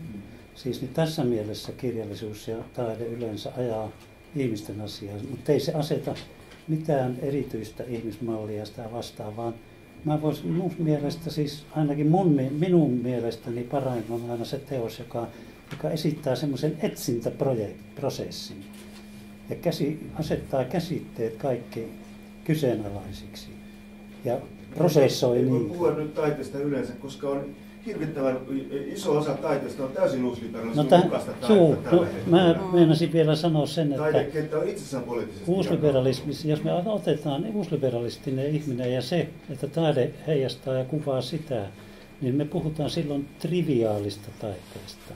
Se on eri asia. aikaisemmin puhuttiin ajanvietteestä, mutta se on huono ilmaisu, koska minä nautin suuresti, se on mulle ajanvietettä lukea minkälaista taidetta tai kirjallisuutta hyvänsä. Mutta triviaali, semmoinen, joka perustuu sillä hetkellä oleviin ennakkoluuloihin, siis se on triviaalinen. Siis kaikkien ihmisten tietämä, tuntema, että kun ihminen lukee sen, niin se tuntee niin kuin löytämänsä itsensä sieltä. Tämähän on juuri niin kuin minä olen ajatellut. Sofi Oksasen kun lukee, niin kaikilta, että tämähän on juuri kuin minä olen ajatellut aina. Sofi Oksanen on osa uusliberalistista kulttuuriteollisuutta. Kyllä. Sofi Oksanen näkee asioita ulkopuolisen silmään. Niin, no, saako ihan lyhyesti kommentoida Esan ajatuksiin? Siis kyllähän se tietysti niin on, että tässä pitäisi muistaa kytkeä taide ja kulttuuri erilleen, myöskin niin kuin käsitellä erilaisia taiteita ja taidekäsityksiä ja taidenäkemyksiä niin kuin erillisinä. Ja se on tietysti semmoinen, mistä me oltaisiin voitu ehkä vähän selkeämmin niin kuin alustaa, että miksi me nyt ollaan, niin kuin, että mikä on nyt tämä meidän näkemys taiteesta, joka on vastakkainen tälle uusliberalistiselle hegemonialle ikään kuin. On todellakin niin, että taidekentällä on paljon nimenomaan tätä uusliberalistisen hegemonian pönkittämiseen tähtäävää toimintaa, ei todellakaan vähiten kuvataiteessa. Mutta siellä kuitenkin me ollaan ehkä vähän epätoivoisestikin etsitty sitä sektoria tai sitä aluetta yhteiskunnassa, missä nyt lähinnä eläisi tämä ei-taloudellisesti niin kuin toimiva ajattelutapa. Se on ehkä se ydin, että me uskotaan, että ihmisyyteen kuuluu jokin muu kuin tämmöinen taloudellisesti asetettu tavoitteen asetelma tai asetanta. Ja me käytetään sitten niin kuin joitain asioita esimerkkinä. Tietysti luonto on myös yksi sellainen asia, joka itsessään ei toteuta uusliberalistisia päämääriä, vaan muotoutuu aika lailla toisella lailla. Taiteestakin me haetaan tällaista niin kuin tiettyä vaihtoehtoa sille, mitä nyt edustaa tämä, että voisiko taiteessa olla jotain potentiaalia tämän ikävystyttävän hegemonian murtamiseksi. Ja nämä on, ei välttämättä ole. Ja sen takiahan me keskustellaan tässä juuri, että onko nyt taiteella, voiko sillä olla joku tämmöinen rooli. Mä en ole ihan varma, että kummasta mä oon itse enemmän kiinnostunut tämän niin kuin jollain tavalla todella ankeen ja ahdistavan niin kuin aikakauden murtamisesta jollain, millä tahansa käytettävissä olevalla välineellä, vaiko taiteen tekemisestä. Et mä voin ehkä ajatella, että viime vuodet mä en ole tehnytkään kauheasti taidetta, vaan mä oon itse asiassa koko ajan pyrkinyt tämän niin kuin ahdistavan ilmapiirin jonkinlaiseen purkamiseen. Silloin niin kuin, mun mielestä on ihan selvää, että on olemassa sellainen niin kuin, kahtiajako, että meillä on tässä nyt kaksi erilaista ihmiskuvaa, kaksi erilaista talousteoriaa, ja silloin se uusliberalismi näyttäytyy tosiaan jonain sellaisena olemassa olevana asiana, johon voidaan hakea muutosta. Ja millä se tuotetaan se muutos, ei mun mielestä, en mä nyt sitten toisaalta taiteilijana haluaisi ajatella, että se pitäisi siirtyä toiseen rajoittuneeseen ajattelutapaan. Koska kyllä mä oon sen takia taiteilijaksi ryhtynyt, että se on äärimmäisen avointa mun mielestä niin kuin monillekin ajattelutavoille. Puhutaan holistisesta ihmiskuvasta. Puhutaan toisenlaisesta ihmiskuvasta. Ihmiskuvasta, joka ei olisi sillä tavalla niin kuin holistinen. Holistinen ihmiskuva on sama kuin porvarillinen ihmiskuva. Ja siinä ei ole enää varaa. Mutta eihän porvarillisuus ole välttämättä edes se, mitä vastaan me tässä hyökätään, koska Keyneshän on esimerkiksi aika laillakin porvarillinen. Että nämä suhteet ja liitot, mitä tässä haetaan, nämä on epäpyhiä. Eli tämä on epäpyhä keskustelu ja epäpyhä näkökulma, mitä me edustetaan. Tämä ei ole klassista vasemmistolaisuutta esimerkiksi. Mutta joo. Niin tuosta tuli mieleen toi poliittinen, että se on vähän sitten, mitä sä esimerkiksi nyt poliittisella ja poliittisella oikein tarkoitat, koska minä en ymmärrä sillä mitään muuta kuin, siis en puoluepolitiikkaa, siis se on otettava pois ilman muuta siitä.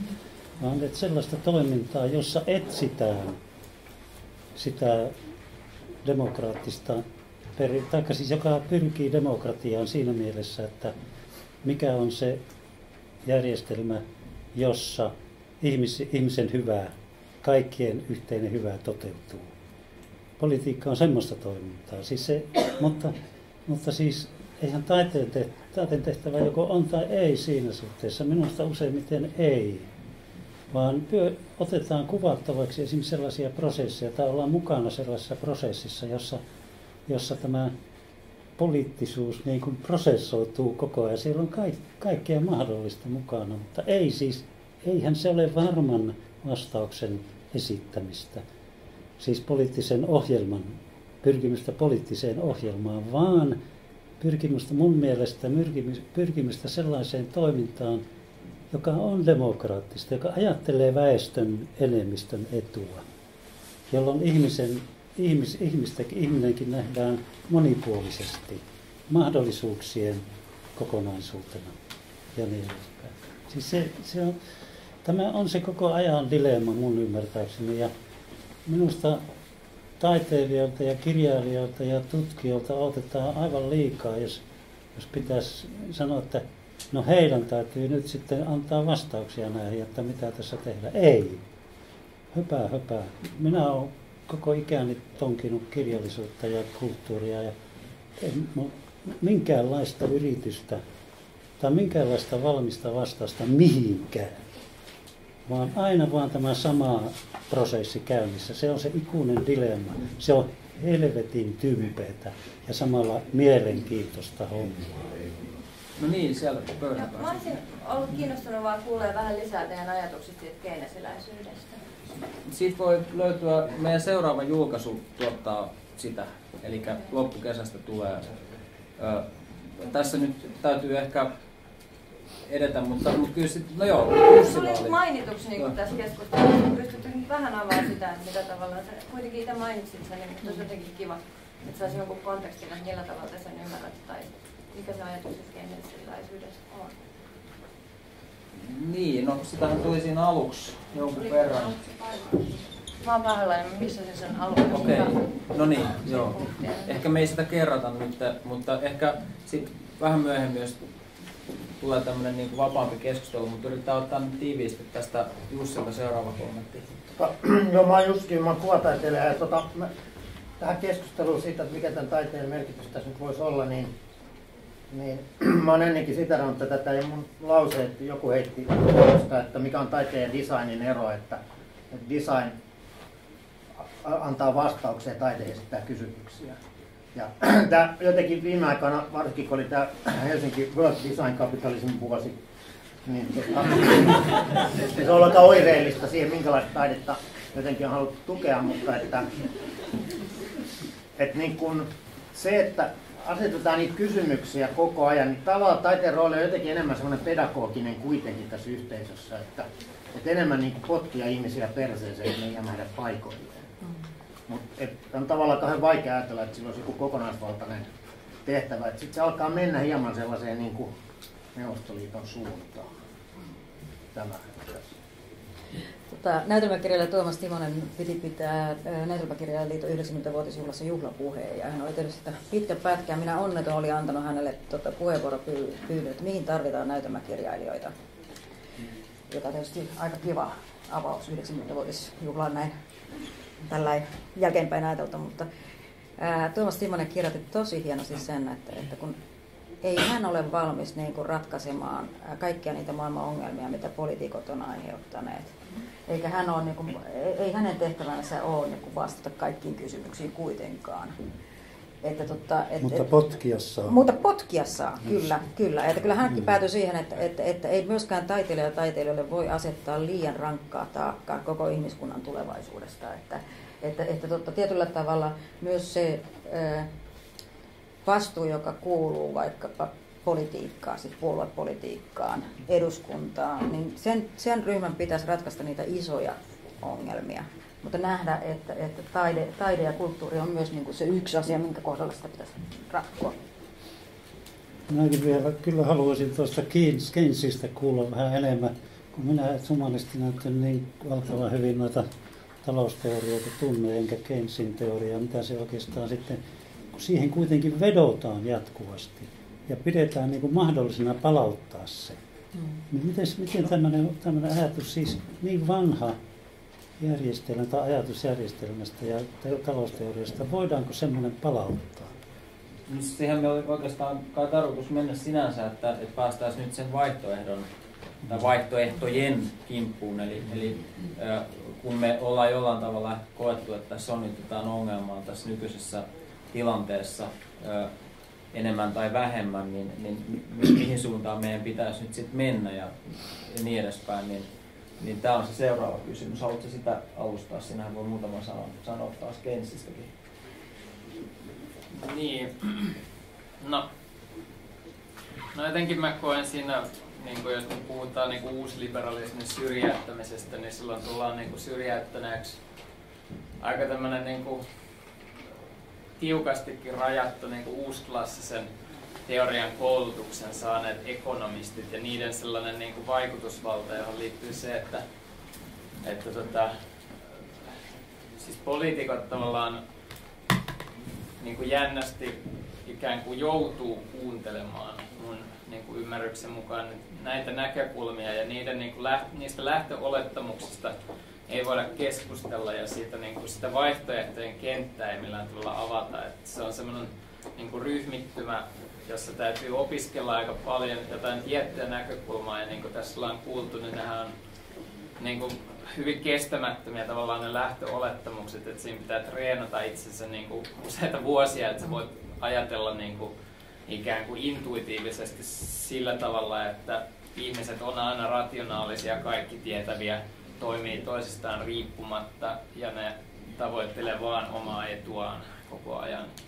Niin tämmöinen niin kuin ihmiskuva, että sä voit tästä niin kuin muokata tavallaan sen, niin kuin, että sä intuitiivisesti osaat, niin kuin sehän on mielettömän niin kuin monimutkainen ajatusketju, niin sitä pitää treenaa tosi kauan ja sen takia siihen ei tavallaan voi kukaan muu osallistua, kun nämä niin kuin aika harvalukuiset tietyssä mielessä nämä niin kuin tyypit ja sitten se tämä niin kuin tämä keynesiläinen homma taas on silleen erilaista, että se ei niinkään pelaa näillä matemaattisilla malleilla, vaan se lähtee niin kuin siitä, että ihmiset elää niin kuin radikaalissa epävarmuudessa. Ne ei oikeasti tiedä, mitä tapahtuu tulevaisuudessa. No, niin tämmöisen ihmiskuvan niin kuin pikemminkin. Ja sitten niin kuin avataan sellaisia tiettyjä, niin kuin, että tarkastellaan pikemminkin sitä, että mitä joku, niin kuin jos valtio tekee jotain, se vaikka investoi ja ottaa niin kuin velkarahalla, niin tarkastellaan, että mitä seuraamuksia sillä on, ja sitten avataan se, niin kuin se ikään kuin tehdään siitä aika läpinäkyvää niin kuin siitä ajattelusta, että näin he niin kuin perustelee sen, että mitä siinä niin kuin tulee tapahtumaan. Sitten ne sanoo samaan aikaan, että valtiot voi tehdä myös toisin. Että ei ole mikään niin kuin pakotettu ratkaisu ja sitten kuvataan niitä seuraamuksia ja näin ne niin kuin kutsuu tavallaan siihen niin kuin mukaan muitakin ihmisiä ja ikään kuin velvoittaa samalla niin kuin poliitikot ja kaikki muut. Ja sittenhän siinä voidaan niin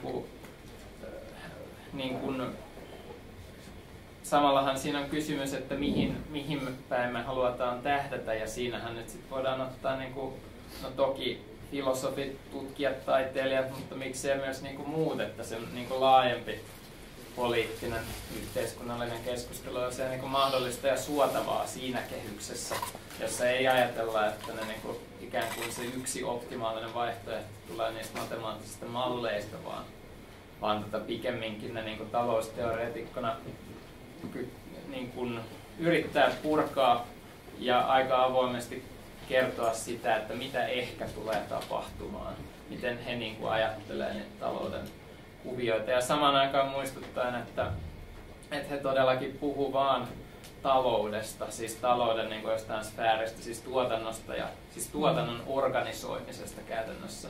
Että ne ei puhu koko yhteiskunnasta silloin, kun ne puhuu näistä asioista, tai ne ei niin kuin välttämättä puhu edes hyvinvoinnista tai jostain, että sitä koko maailmaa ei pakota katsoa sen teoriakehikon kautta toisin kuin tämä niin kuin valtavirran taloustiede tekee. Että tämmöisen niin kuin tavallaan portin mä näen tässä keynesiläisyydessä, että voisi niinku ujuttaa tavallaan, että se muuttaa sen poliittisen prosessin tavalla, jossa voidaan niinku ujuttaa myöskin niinku toisenlaisia näkemyksiä maailmasta ja ihmiskuvia siihen. Niin tähän vielä lisäyksenä, että Mustarinda on kiinnostunut tästä keynesiläisyydestä sen käytännön syyn takia, että kun me ollaan yritetty puhua ekologisista asioista ja ympäristökriisistä ja niistä asioista, mitä meidän täytyy tehdä, jotta me voitaisiin välttää katastrofi, niin meillä ei tässä nykyisessä niin kuin, mediakentässä tai keskustelu tai tässä niin paradigmassa, minkä tämä neoklassinen teoria muodostaa, niin meillä ei ole mitään mahdollisuutta edes aloittaa kunnolla sitä keskustelua. Sama koskee tietysti, kun sä yrität puhua taiteesta neoklassisen teorian läpäisemälle hallintokoneistolle, niin ei ole mitään yhteistä kieltä, koska siitä puuttuu siitä heidän ymmärryksestään periaatteessa se, miksi taiteen tulisi ylipäätänsä olla olemassa tai että se on olemassa. Sieltähän puuttuu myös monia muita asioita, mutta tämä niin kuin meidän näkökulman mukaan avaisi esimerkiksi mahdollisuuden vaikka vasemmistolle nousta jälleen isoksi toimijaksi yhteiskunnassa. Eli tämä on niin kuin tietysti mielessä semmoinen niin kuin portin avaus johonkin sellaiseen keskustelukulttuuriin ja paradigmojen niin kuin arviointiin, jossa voi olla mielekkäämmät seuraukset kuin tässä nykyisessä neoklassisessa paradigmassa.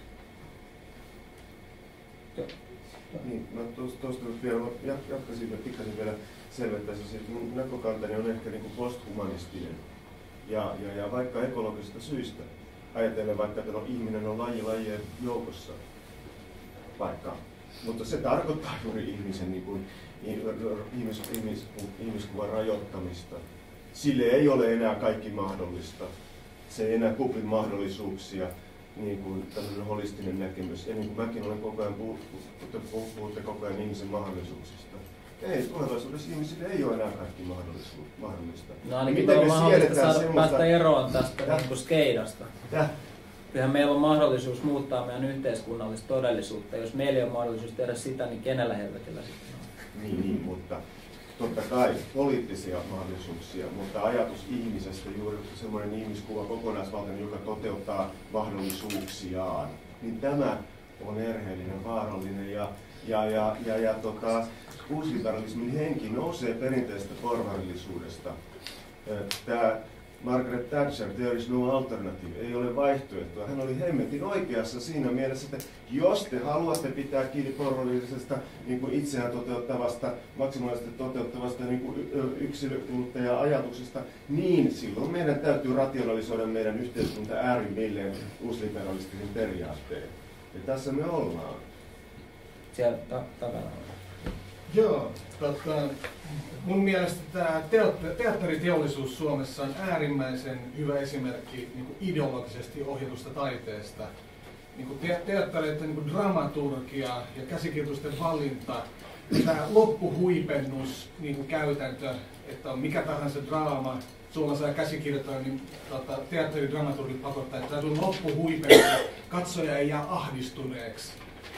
Luoda just tämä uusliberalistinen niin kuin holismin harha.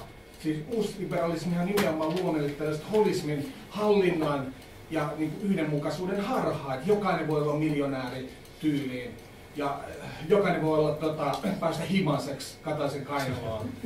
Ja niin kuin elitismi ja niin kuin tämmöinen harhainen niin kuin selkeys, mitä suomalaisissa kaupunginteattereissa on, että niin kuin katsoja niin kuin on siellä niin kuin, sokeripalaa vaan imeskelis. Mitään ei kyseenalaista, mitään ei saa kyseenalaistaa, että maailma on valmis ja kunhan tienaa tarpeeksi. Ja tämä on ihan siis dramaturgiaan ja siis käsikirjoitusten valintaan saakka tämä ideologia niin kuin Suomessa poliittisesti valvottuna ja elokuvasäätöstä puhumattakaan. Opetusministeriö valvoo niin kuin, elokuvasäätiötä täysin ideologisesti ja tarkasti rajaten, että niin käsikirjoituksessa ei saa olla yhteiskuntakritiikkiä. Okei, käsikirjoituksessa saa olla suomalaisten sekoilua ja kännisekoilua, mutta ei yhteiskuntakritiikkiä. Joo, tämä oikeastaan liittyy näihin kahteen edelliseen puheenvuoroon. Tähän Siirmän puheenvuorossa tuli mieleen, että tuleeko jonkin tahansa esimerkiksi valtiovallan ohjailla taiteilijoiden resurssien jakamisella, että taidetta käytetään tällöin välineenä, kuten Sirna mainitsivat nämä projektit kehittyvissä maissa. Ja silloin taiteilijoiden omin tehtävä ja tarkoitus uuden maailman luomisessa ja kuvittelemisessa niin siirtyy siis taiteilijoilta itseltään pois poliitikoille jossain määrin. Mä väitän, että tällä hetkellä jo taidetta ohjaillaan resursseilla. On aika harva taiteilija ja tieteentekijäkin, joka ei aika nopeasti opi, vaikka ei käyttäisikään sitä agentuuria tässä välimaastossa kirjoittamassa niitä hakemuksia, että minkä tyyppiset hakemukset menee läpi, minkä tyyppistä taidetta pitää ainakin nimellisesti sen hakemuksen perusteella harrastaa, että sille saa rahoitusta. Että kyllä meillä on, että kun mä itse näen semmoisen, että jos aidosti, että niin valtiolla pitää olla rooli taiteen niin kuin olemassaolon tukemisella. Että mä en halua sitä maailmaa, jossa pelkästään yksityiset säätiöt tai ne, joilla on varaa ostaa lippuja, määrittää juuri sitä, mitä meidän äänestäjän jälkeen. Tai mitä kokemuksia meillä on? Mä sanon ihan lyhyesti, että siis mä nyt on varma, tuliko se esille, mutta Keynes on siis perustanut British Art Councilin ja perusti käytännössä Englantiin siis taiteen valtiontukijärjestelmän. Ja siten suomalainen valtiontukijärjestelmä taiteelle ja ylipäätänsä kulttuurille on siis aika pitkälti sen takia, tai seuraa Keynesin alun perin aloittamaa ajattelua. Koko suomalainen hyvinvointiyhteiskuntavaihehan perustui aika pitkälti Keynesin ajatteluun. Mutta se, että mun mielestä taiteilla ja taiteilijoilla pitää olla se myös riippumattomuus, jonkinlainen taloudellinenkin riippumattomuus, vaikka sitä euroista ei saisi puhua, niin kyllä mä näen, että ei niitä hirveän paljon montaa ratkaisua meidän Suomessa ole, se on perustulo. Että ei niinku hirveän paljon muuta semmoista, mikä niinku takaisi sen, eikä sekään takaa täydellistä taiteen riippumattomuutta, mutta ei takaisi sen, että tietyllä tavalla. Mutta se, mikä rooli silti perustulosta huolimatta valtiolla pitäisi olla, niin on nyt sitten se kansalaisten perusoikeuksien, eli sen saatavuuden ja saavutettavuuden sekä kokijoiden ja tekijöiden osalta niin taata. Niin, tähän vaan, että se vaihtoehto on perustulo, se voi olla ihan tosi hyvä vaihtoehto, mutta kunhan nyt vaan mainitsen, että tällaisesta niin kuin keynesiläisestä näkökulmasta siellä on aika paljon puhetta tästä niin kuin valtion työtakuu ajatuksesta, joka on hieman samankaltainen, mutta siinä niin kuin ihmiset, jotka ei työllisty yksityisellä markkinoilla tai ei halua työllistyä, niin sitten voi löytää mielekkäitä, siis nimenomaan mielekkäitä työtehtäviä, eikä puhuta mistään tällaisesta niin kuin, ikään kuin, että laitetaan pellolle jengiä niin kuin haahuilee, vaan niin kuin rakennetaan ehkä vähän perustulomaisesti, mutta ehkä pikkasen niin kuin ohjatummin sitä tämä keynesiläisyyshän on monesti aika tällainen niin kuin valtiota korostava, joka siis on yksi niistä niin kuin potentiaalista ongelmakohdistakin toki, mistä voidaan sitten puhua, jos keynesiläisyydestä niin kuin puhutaan, kunhan nyt mainitsin. Niin Pertti, ja sitten otetaan yleisesti. Ja mä ihan vaan tuosta lyhyesti, mä en niin kuin oikein ymmärrä sitä, että miten, siis jos ajatellaan tätä keynesiläisyyttä ja yleensä siis British Councilin perustamista, että mä en tunne sitä niin hyvin, että voi sanoa, että siinähän sehän onkaan mun ymmärtääkseni yritys erottaa toisistaan taidepolitiikka ja taide. Ja se on aika konstikas kysymys, että miten ihmeessä, koska poliitikot päättää siitä poliittisesta puolesta ja sitten taiteilijat rupeaa töihin. Se on vähän ristiriitaista hommaa, koska siinä välissähän se tulee juuri se ideologia mukaan sitten loppujen. No tätä mä en tarkoittanut, vaan tämä ainoa mahdollisuuden juttu. Siis kun media julkisuudessa ja useissa kirjoituksissa siis tulee esille tämä vaihtoehdottomuus, niin se esiintyy sellaisessa muodossa, että kun joku poliitikko sanoo, että esimerkiksi vasemmistopoliitikko, että ei ole enää vastustajia eikä vihollisia. Se esiintyy tällaisessa muodossa. No, niin, ei kai. Mutta silloin minusta siinä jotenkin koko mahdollisuus käsitetään jotenkin kummallisesti. Siis kun tuohon uusliberalismiin kuuluu nimenomaan se ajatus, että ei ole mitään tulevaisuutta, jota voitaisiin suunnitella. Ei millään tavalla, koska se pitää antaa tapahtua. Ja heti kun esitetään suunnitelma, niin sille onkin annettu uusi nimi. Sitä sanotaan neuvostokommunismiksi tai joksikin tällaiseksi. Ja Yhdysvalloissa sosialismiksi yksinkertaisesti. Ja se on taas kiellettyä. Sitä ei semmoista saa puhua. Mutta tässä kun onkin siis semmoinen kummallinen ero, että kun puhutaan, niin kuin tässä on ollut esilläkin, että järki, ihmisjärki, semmoistahan ei ole olemassa kuin järki, vaan se ihminen luo sen itse toiminnassaan harkitsemalla erilaisia mahdollisuuksia. No nyt uusliberalismilla on ratkaisevaa se, mitä Habermas kutsuu nimellä välineellinen järki. Etsitään vain sellaisia mahdollisuuksia, jotka ovat jo siinä ymmärrettävissä olevissa olosuhteissa. Se on se, kun taas sitten ihminen pystyy järkeään käyttämään myöskin sillä tavalla, että se ylittää tämän olevan mahdollisuuksien rajat ja pohtii kaikenlaisia mahdollisuuksia. Jos ne, jotka on lukenut esimerkiksi Sixten Korkmanin tämän viimeisen teoksen, jonka nimi on Talous ja utopia, se käsittelee tätä. Ja Korkman luettelee valtavat määrät eri asioita, joita kapitalismi ei pysty toteuttamaan. Mutta hän sanoo sitten kuitenkin, että ei ole muita mahdollisuuksia. No mitä ihmettä ne on ne epäkohdat? Mitä niistä voisi johtaa? Hän sanoo, että ei mitään utopiota, eikä Katainen ja kumppanit koskaan puhu suunnitelmista, vaan mistä? Esimerkiksi tässä viime aikojen Mekkalassa. Visioista. Visioita, suuria visioita täytyy olla kamarista, mutta ei saa suunnitella. Se on sosialismia. Jussi, no mä meitin tuossa, toi Esa sanoi aiemmin tosta, että pitäisi luoda jotenkin, tai pyrkiä rajoittuneeseen ihmiskuvaan, tai toisella tavalla rajoittuneeseen ihmiskuvaan. Sitten aina monesti tässä niin kuin taiteen poliittisista mahdollisuuksista puhutaan, ja sitten siinä niin kuin jotenkin aina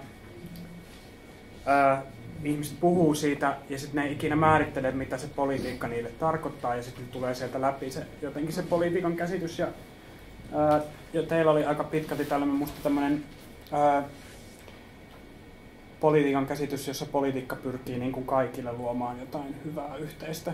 Ja sitten voi olla myös ajatus tämmöistä politiikan käsityksestä, jossa se on vaan niin kuin kamppailua tavallaan politiikkaa. Sitten mä mietin niin kuin ajatusta siitä, että mulla itselleni ne riippuu aina vähän tilanteesta, niin kuin mikä politiikan käsitys mulla on jotenkin mielessä, kun mä puhun vaikka esimerkiksi näiden kahden välillä, kun mä puhun taiteen mahdollisuuksista jossain kohti.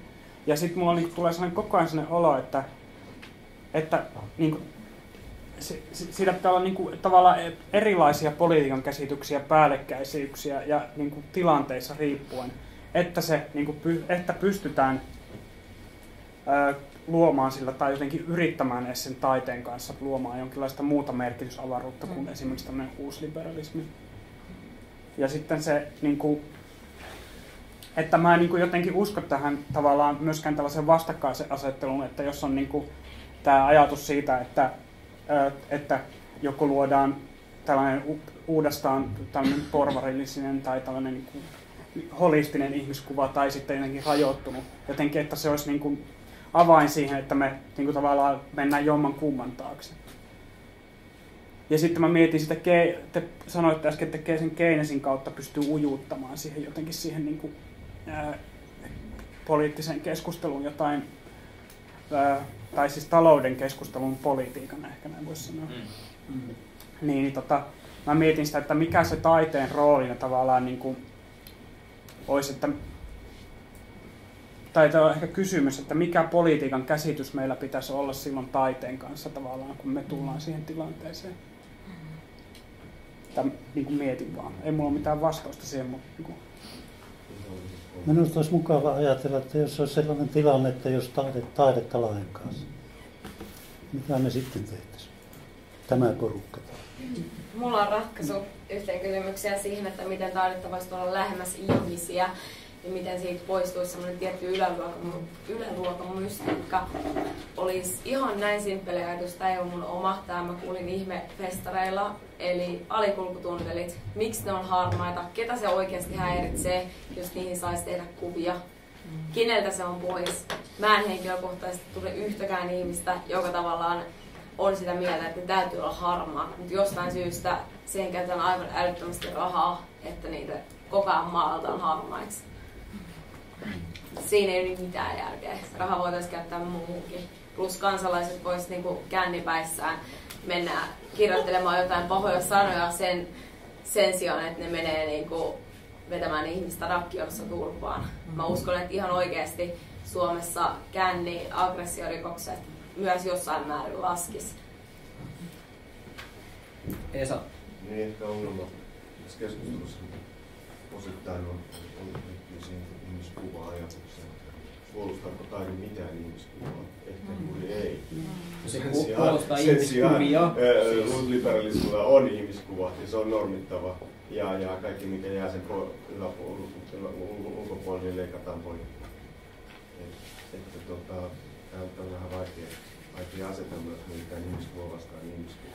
Mutta siinä myöskin uusliberalistisessa keskustelussa tai neoklassisessa kehyksessä on erittäin vaikea puhua muun muassa luonnon itseisarvosta tai posthumanismista tai tällaisista asioista, että nehän on ihan täysin niin kuin mahdottomia siinä kehyksessä. Että kyllä mä uskon, että tai ainakin itse olen oppinut pitämään taidetta semmoisena kenttänä, jossa on mahdollista ajatella niin avarasti kuin mihin mä ikinä niin kuin aivoillani pystyn ikään kuin spekuloida erilaisilla vaihtoehdoilla ja todellisuuksilla. Ja sellainen mä toivoisin, että tämä olisi niin kuin yleinen ominaisuus yhteiskunnassa kaikilla alueilla, ei pelkästään taiteilla. Mä toivon, että siinä on semmoisia hetkiä, jossa siinä voisi myös helvetin kapeasti ajatella. Joo, siis mäkin todellakin. Se olisi siistiä, siis tietenkin, mutta joo. Että ne olisi tavallaan niin kuin läsnä samaan aikaan ne mahdollisuudet. Niin, koska sittenhän sä vasta jaksat niin kuin ajatella tosi leveästi, kun sä oot vähän ajatellut niin kuin kapeasti. Eikö tämä ole sitä samaa, mitä tässä alussa oli, että ihminen on aina vaan mahdollisuus ja niin kuin joku sanoo, että ihminen on tulemista, ihminen ei ole. Herra Marx sanoi aikana, että der Mensch wird, ist nicht. Se on dynaamis kreikaksi. Siellä oli, joo. Joo, no, kiitos kauheasti siitä, että otatte Keynesin tällä uudella tavalla kansantaloustieteilijöitä ja suhdannevaihteluasiat ovat tulleet tuttuja, mutta tämä näkökulma ja atskaus on todella kiinnostava ja olennainen.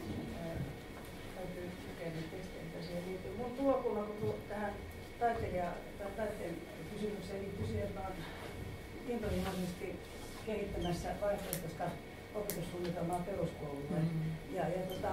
Mä oon miettinyt sitä, että kun perusopetuslaissa sanotaan kasvatus ihmisyyteen, ja sitten mä olen miettinyt, mitä nämä ihmisyyden ulottuvuudet teoreettisesti tarkastelen kulttuurihistoriallisen näkemyksen kautta ja näin tätä asiaa, niin taiteilijuus on jotain sellaista, mikä on historiallisesti kehittynyt ihmisyhteisöissä ja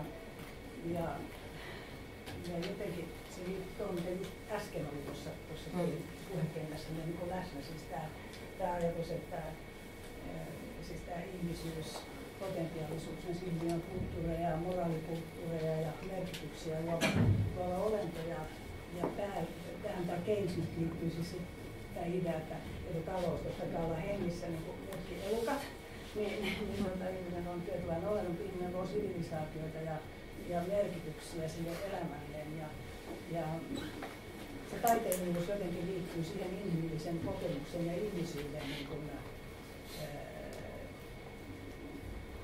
mahdollisuuksien tuottamisen konkreettisiksi muille. Siis meillä oli aikanaan, mä olin nuorisosiaan keskuksessa töissä kehittäjänä, niin meillä oli yksi kauhean hyvä taidekasvattaja, joka toi esille ajatusta, että taiteilija on niin kuin auteur. Niin taiteilijan niin kuin idea on se, että se taiteilijahan tuottaa, taiteilija tuottaa itsestään jotakin. Ja se ajattelee, että mä otan tuotettavan taiteen. Ja se kärsii köyhyyttä ja se tekee. Mä kysyin, että mun taiteilijaystävät, että mikä se sinne taiteilija on. Ja sanoin, taiteilija on se, joka tekee. Ja ennen muinoin niin se yhteisöthän on ylläpitänyt sellaisia niin kuin ei-tuottavia, siis tämän talouden näkökulmasta sellaisia niin kuin ihmisiä, jotka on tuottamassa leipää ja niin poispäin. Mutta ne on alkanut myös ylläpitää muitakin ihmistyyppejä. Ja taiteilijahan on ollut se, joka on jollain lailla niin kuin sitä yhteisöä ylläpitänyt jotenkin. Ja sieltä se löytyy se taiteilija niin kuin tavallaan se merkitys. Meidän yhteiskunta vaan niin hiivatin kompleksinen. Mutta mun mielestä tämän ajatuksen siitä, että taiteilija on tämän ihmisyyden sisällön niin kuin pohtia, esille tuoda, kiteyttää ja eri taidemuodoissa on tosi tärkeä, koska jos me ajatellaan sitä keskustelua, mitä käytiin, Minnakin muistaa varsin hyvin, kun niitä taidealoja, niitä tunteja vähennettiin ja käytiin kautta skavaa mediassa siitä, niin kyllä siellä siis tämmöinen kilpailukykyargumentti oli kauhean tärkeä jopa taidekasvattajien keskuudessa. Että tässä on nyt visio, oli kauhean huono sana tässä olevinaan, mutta se mielikuvan luominen siitä, että kuka on, missä mielessä taiteilija on ihmisyydessä niin kuin välttämätön, jotta meidän yhteiskuntamme voisi kehittyä inhimillisinä. Ja siinä mielessä näin tämmöisen posthumanismin, että mitä se tarkoittaa, mutta sitä ihmisen viitekehys on ihmisen hyvä ja varmasti se yrittää sitten jotkut tehdä ekologisestikin hyviä, mutta se on ihmisen luoma merkitys, että me teemme myös ekologisesti hyvää. Ja tässä suhteessa niin tämä pohdinta tästä on todella niin tärkeä. Nyt meillä alkaa aika loppumaan, mutta pitäisikö tehdä niin, että tosi lyhyesti kiteyttäkää, olkaa hyvä. Se katsoo mua silmin koko ajan. Se, että onko meillä mahdollisuus päästä ikään kuin eteenpäin johonkin toisen tyyppiseen niin kuin, ihmiskuvaan? On. Haluatko pitemmän version? Saa kyllä vähän pidempikin. Ei, kyllä. Mä itse asiassa koen, että tässä ajassa sen lisäksi, että tietysti on hirvittävän kovat arvot ja se yksi totuus, niin saman aikaan kuitenkin vahvistuu myös se semmoinen toisenlainen liike, että on olemassa me-yhteisöjä, jotka tavoittelee jotain sellaista yhteistä hyvää ei pelkästään sen maahan eksymisen rinnalla. Ja mä näen, että itse asiassa tässä ajassa on enemmän toivoa kuin sanotaanko 5 vuotta sitten. Mites Pertti, olet aika pitkään pohtinut näitä kysymyksiä ja silloin 90-luvun loppupuolella se oli hieno kirja tämä Kulttuuri ja demokratia. Oletko nähnyt niin kuin myönteistä vai kielteistä muutosta viimeisen 10 vuoden aikana? Sitä on ehkä vaikea sanoa, onko sitä tapahtunut, mutta se mikä on tapahtumassa on se, että me olemme tässä, siis että tällaisia tilaisuuksia ja dialogia järjestetään. Niissä alkaa niin kuin jotakin kehittyä. 10 vuotta sitten tämmöisiä ei ollut, yksinkertaisesti. Ja se minä näen heti, kun alkaa tämmöistä yhteistoimintaa esiintyä. Siis toisin sanoen, että ihmiskäsitys muuttuu vähän edes sosiaalisempaa tai positiivisempaa suuntaan, niin kyllä se siitä alkaa. Mutta yksi asia, joka tästä on jätetty pois, se on kouluopetus. Kasvatus ja koulutus. Sehän se käytännössä. Ei mikään muutu ennen kuin tulee lapsista jotain muuta kuin mitä niistä nykyään tulee. Jussi Kivi mainitsi sanan pedagogiikka. Niin. Joo, kyllä. Totta. No, mä oon viime aikoina jonkin verran lukenut semmoista George Lakoff, joka on, en tiedä onko tuttu, mutta noita tutkinut siis republikaanien ja demokraattien poliittista retoriikkaa. Ja sitten sillä oli sellainen teesi, että noi demokraatit ei jossain vaiheessa tajunnut, että niiden niin kuin politiikassa, siis 70-luvulla, 80-luvulla, ei tajunnut, että politiikassa ei menesty sillä, että puhuu totta, vaan siis, että pitää valehella hyvin. Ja sitten mä oon sen jälkeen miettinyt hirveästi sitä, että tavallaan niin kuin, ehkä se taiteen tulevaisuudessa on jotenkin itselleni tällä hetkellä ollut siinä, että ehkä se opettaisi jotenkin meitä valehtelemaan hyvin. Taide. Joo. Minulle sanoi kerran eräs venäläinen akateemikko, että suomalaisissa on yksi paha vika. Ne puhuvat aina totta. Onko yleisössä vielä ihan lyhyitä kysymyksiä voidaan ottaa ja sitten meidän täytyy lähteä? Joo. Olisin halunnut vaan mainita siitä, että tässä oli puhetta siitä, että tavallisella kansalla on tämmöistä napit vastakkainasettelu. Ja se on totta, että edelleenkin hyvin paljon ajatellaan, että kulttuuri on elitistiä. Ja on sellainen olo, että palettiin esitykseen kun menee, niin se on kalliit liput ja se on jotain hienostelua. Että just tähän kasvatukselliseen puoleen olisi tosi hyvä, että tulisi peruskoulussa, mikä ne sitten pystyy tämmöisenä kuin peruskoulu meillä nykyään on. Että tulisi jotenkin sellainen tavallinen suhtautuminen taiteeseen ja kaikki kokisi sen omakseen, eikä sillä tavalla, että se on rikkaiden ja pienen ihmisosan asia. Ja siitä on myös ihan nopsaa, tosi paljon tutkittua tietoa, että kuinka teatteri luo luokkahenkeä ja poistaa koulukiusaamista. Että siinä on ihan oikeasti, niin kuin, siinä on mahdollisuuksia. Mä olisin kommentoinut vielä tähän elitismi-juttuun, että taiteella on tosi pitkä perinne, papisto, hovit, kaikki kuninkaat, niitähän taide palveli. Ja sitten romantiikan aikana siitä tuli se taiteilija Nero, joka on kaiken yläpuolella. Ja taiteen koulutus perustuu edelleen tähän Nero-kulttiin. Mä oon itse käynyt taidekoulua opettanut ja siellä opetetaan sitä ja sieltä kävelee jengiä ulos, joka uskoo siihen. Että vika on myös taiteilijoissa pikkasen. Ei ihan vähänkään.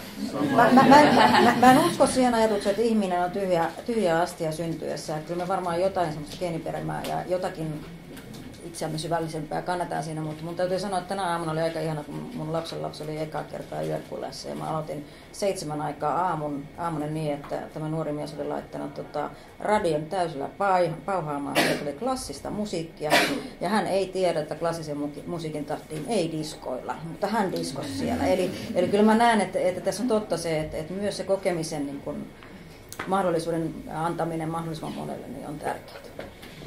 Oliko vielä jotain jossain? Toivottavasti on, mutta sitä ei kuitenkaan voida ottaa. Is there out there something? Siis kiitoksia valtavasti meidän puolestamme, että olette olleet paikalla tämän koko ajan.